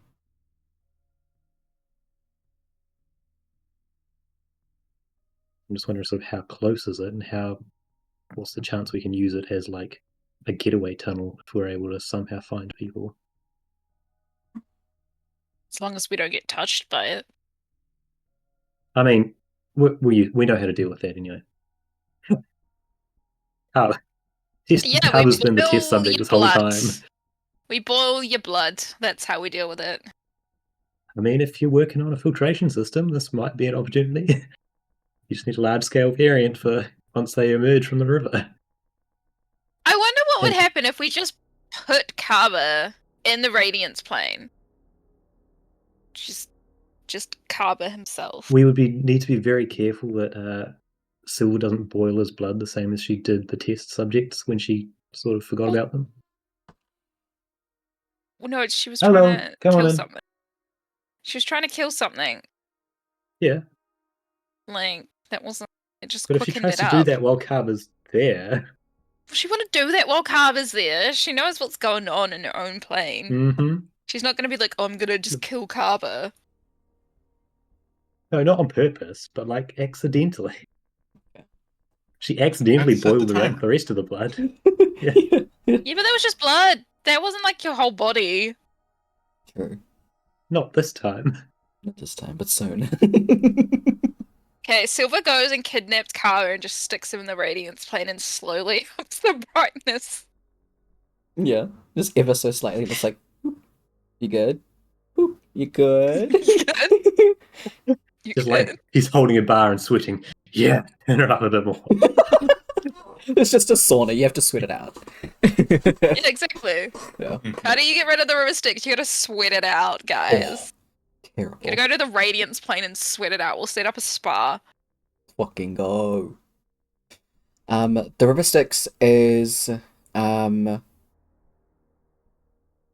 it's linked to the topmost layers of the lower planes and all of the fiendish planes, it says. So I think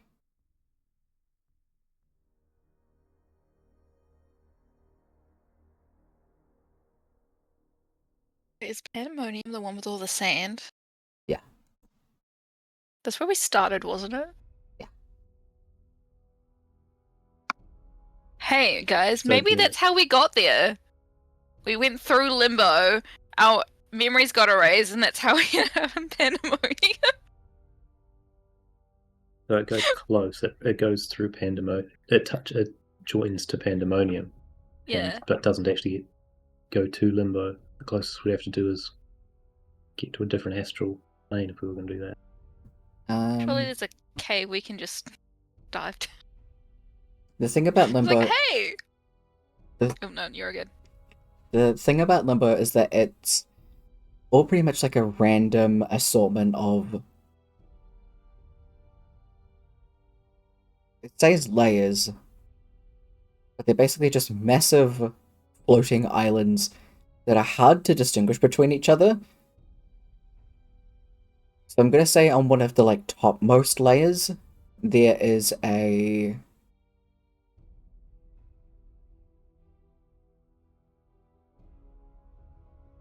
there's probably a rift in there that would lead to a part of the river Styx.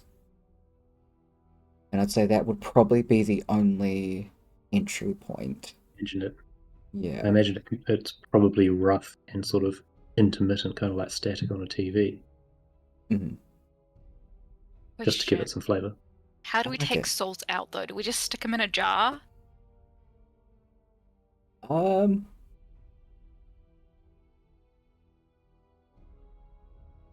You wouldn't be Do sure we about stick them in a that. gem? We We attach them test to it by like ourselves? giving people mage armor and dipping them in the river. You're feeling it now, Mr. Krabs. or can we? We probably don't have enough time, but like build a river Styx submarine. I wonder if turning people into clouds, you could then plane shift them.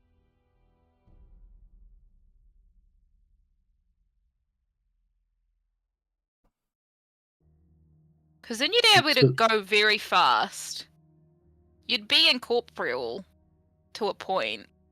Mm. Like, if you needed to touch something, you'd probably have to, like, go back and then kind of be fucked. We probably do need fast movement for whenever we find people for them to get to this one specific point. Yeah. I mean, you could scribe. It might work. Find out. Set my locations. Sure.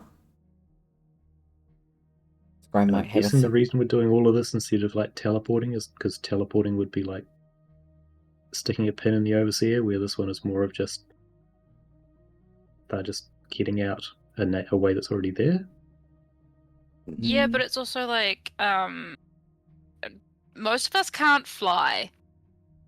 And these are a bunch of floating islands. Yeah. It's also So unless someone has fly. plane shift takes you to a random point in there, so you wouldn't know where you were, especially if the layers are indistinguishable from each other. Which is a very like key point that it says about Limbo. So it would put you somewhere random, and that might also include not on one of the islands at all, especially if you've never been there, which no one has. Can you locate creature on a spirit? On a soul? I believe I gave one of the twins, a look into Limbo at one. Room! Sorry. I don't remember who it was, but one of you saw Jaxus in a space. Yes. I'm pretty sure that I have said in this campaign, and if I haven't, I guess I'm saying it now, that their soul is pretty much like their body, but it's just like floaty ghosty. Their body. You could probably find a way to put it into something, whether that be a jar or in a condensed form where you bottle it. Well, this was something recently that might actually fill that role exactly. I'll look for it and come back to you. So in that Test case, our room. I think locate creature would work. I'm gonna say it's a part of them. I don't see why it wouldn't. Yeah. I keep forgetting I have the witch's broom and then I need to test out what it does. You do. Because I keep forgetting it exists. If it turns me into a witch, I'm fine with that. All you hear is Amora start cackling. Hell yeah.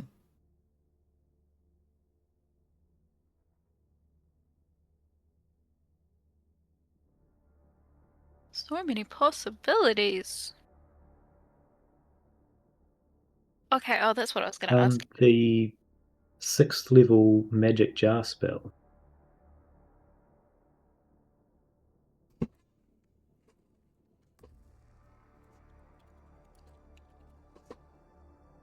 There's magic jar, soul cage. Okay. Soul cage isn't this thing. Soul cage is using the soul in it as a battery. Magic jar is relocating the soul from the body. Ooh. And if there's no body to start with, well, Soul it's cage, you step 1 done. wrap it in there. Yeah, you would absolutely be able to use this spell.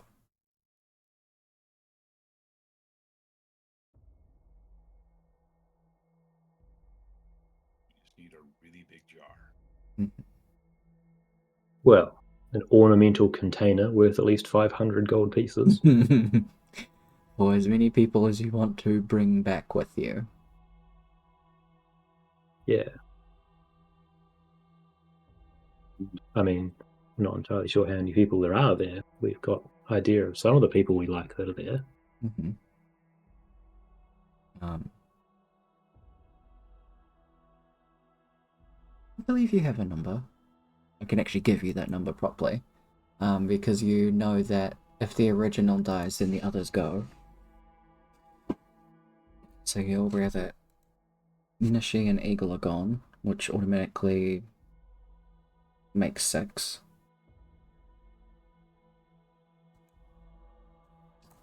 Please hold while I give you actual numbers.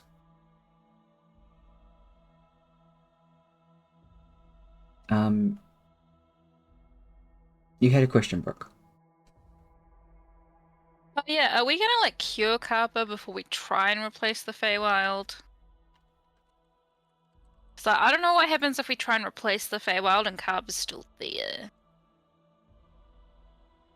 Very reasonable. I mean, we could probably I just didn't even think about that.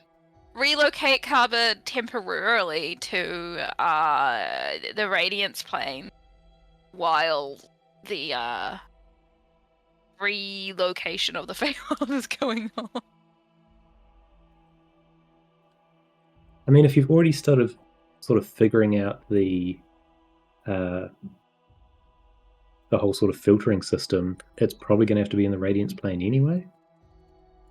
And if you can somehow convince Bobney to go along with it and change his laboratory for, a couple of weeks or whatever it is. I feel like I could convince Bobney to come to the Radiance plane for a little bit.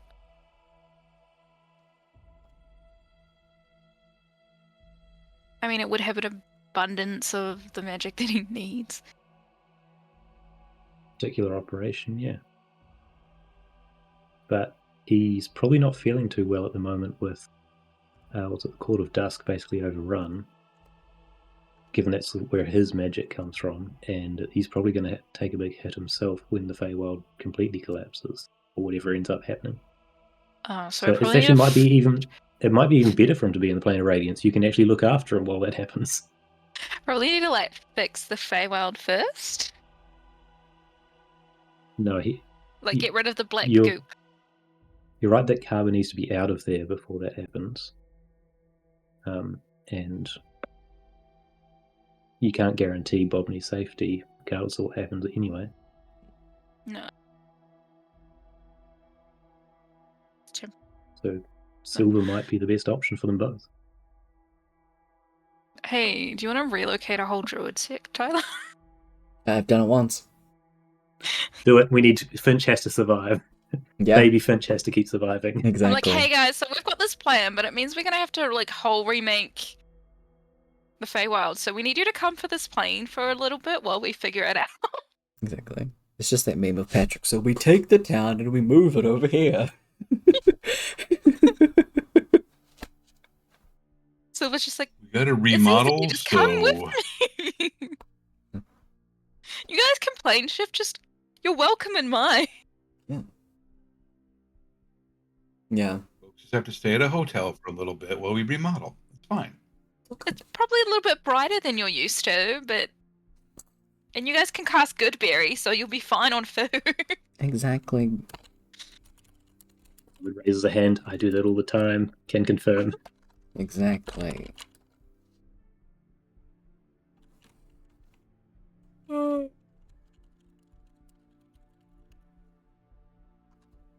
Oh, wait, great spelling of spirits.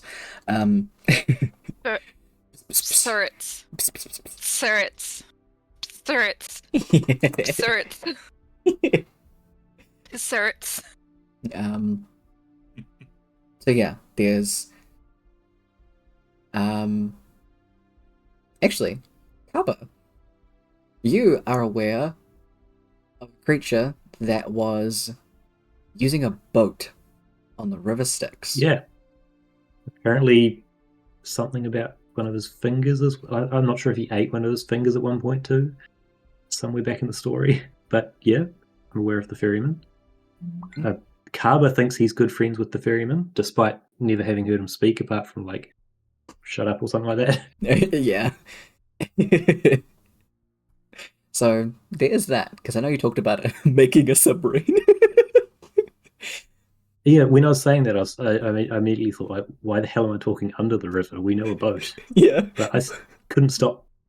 It's okay. I love that. The idea that somebody pops out of the river Styx like, wing, wing, wing, nope.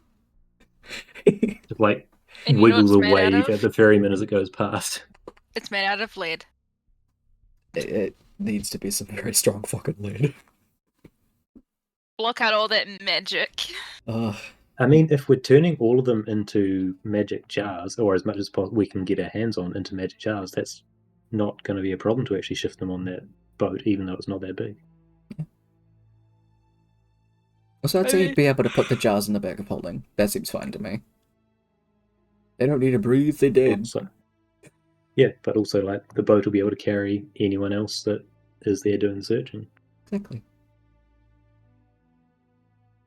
It's like, how much will we have to pay him? The ferryman. Oh, it's mates rates at this point. Yeah. It's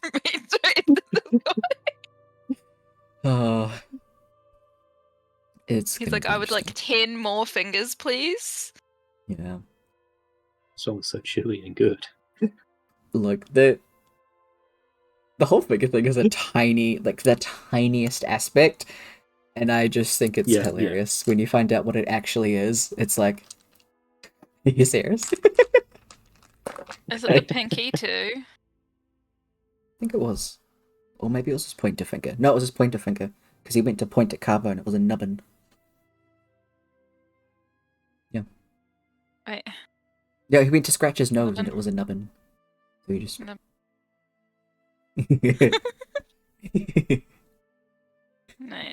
Yeah. If it looks like you're sailing the river Styx with your background. Mm-hmm. Every now and again it just gets real dark. The river. It consumes us all. But it's actually 9:30 now, so I can set y'all free. Hi. Still, a lot of good ideas, and if you come up with any other Had a good things... 12 hours. Yeah. Good. Oh. If you come up with any other ideas, just feel free to chuck them in the chat, and... yeah. We got time. We literally have, 3 weeks. 3 weeks. We're not playing for the next 2 3 weeks, weeks? sorry. Oh no, what am I gonna do? Yeah. I mean, I do have that one-shots channel open. Not for next weekend, obviously, but... Yeah, and then I'm not here the week Woo. after, so if y'all want to do something with PC, fucking go for it. Damn you! Look, I gotta get cool tattoos. Damn you for having a life! Just the voice from beyond. Damn you! It's the flowers talking shit.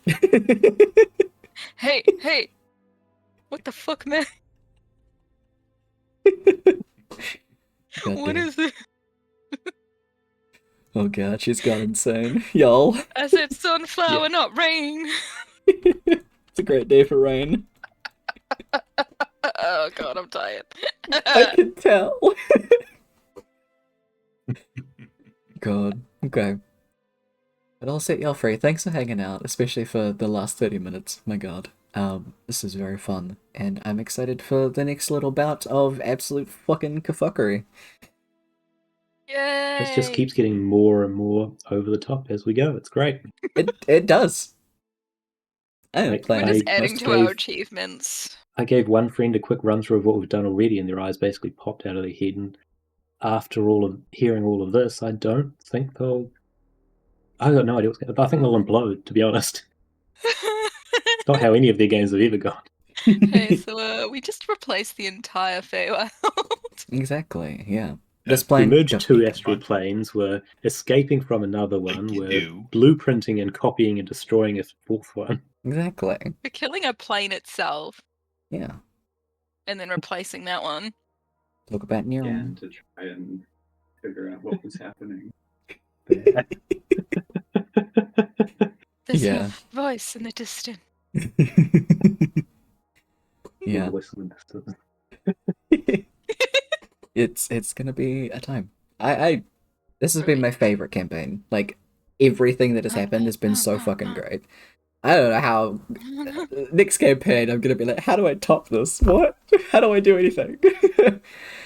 That's why I want to start a whole new planet. That's where it's just a ball every single session. Look, I'm giving you a masquerade session 1. You get what you want. Okay. Yes. Okay. Do you like let me in on the background, like not the story stuff, but the background world building side of it, and let me just spitball? That might help you out with some further shenanigans. Honestly, The way I've come up with Carver stuff. a lot of it I I've love world. been able to work in some like random plot things, but I've never been able to do like open world stuff. It has felt terrifying, but now I feel like I have an okay grasp on everything. You've given so us I'm the alright. whole universe Yeah, at this th- point. yeah. Next time I'm just giving you a Mhm. continent. Open world means nothing to you at this yeah, point. nothing. It's gonna be fun. I'm gonna have fun playing a bard. But yeah, get some rest. My God, everybody. But yeah, thanks for playing. And I will catch y'all in a couple of weeks. Bye, everybody. Bye. See you in the Bye. future. Future. It's time. That's it. We did it. 12 hours, y'all. Sporadically, broken uply, but we did it. That was a good time. I love playing D&D. I love my friends. I love my players. They're all fantastic. Oh. I hope y'all enjoyed. Thanks for hanging out for these 12 hours. I'm very much looking forward to playing more Date Everything. My God. That's going to be a very fun time. But overall, we won't be having End of Latov for the next little bit. Yeah, we can't do next weekend, and I'll have the weekend after that off. But keep an eye out on Discord and stuff like that. If other people are doing things, please go send them some love. Tomorrow we have Kev's game, so please go and follow Rick Distributor if you want to see some Bryn Ardwell goodness. Our lovely Kev is the GM, and I get to be a player. Woo. Keep an eye and an ear out for some more D&D shenanigans as well from the channel. Not End of Latov, but the very first campaign that I wrote. Gonna be doing some stuff with that. I need to work on a couple of other things like overlays and all of that stuff. But yeah, that's gonna be a very fun time as well.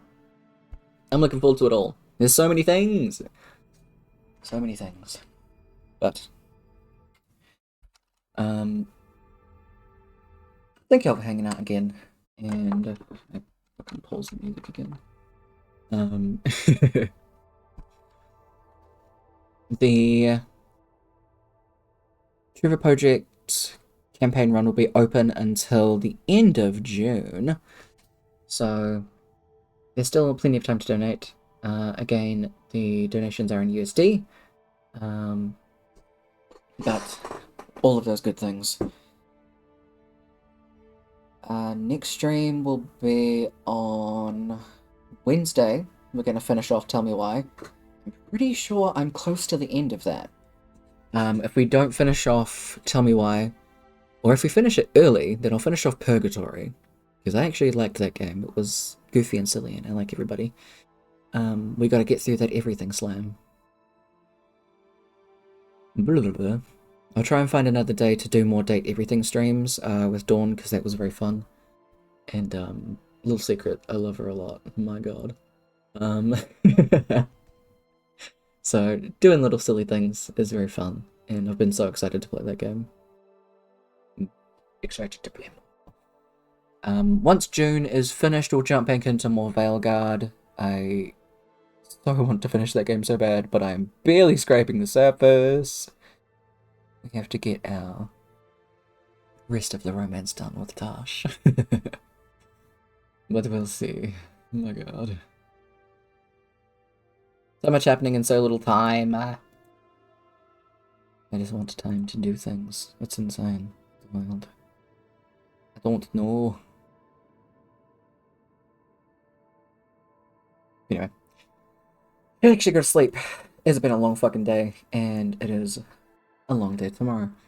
So, take care of yourselves. Take care of each other. Happy Pride. And I will catch y'all on Wednesday. See y'all. Bye!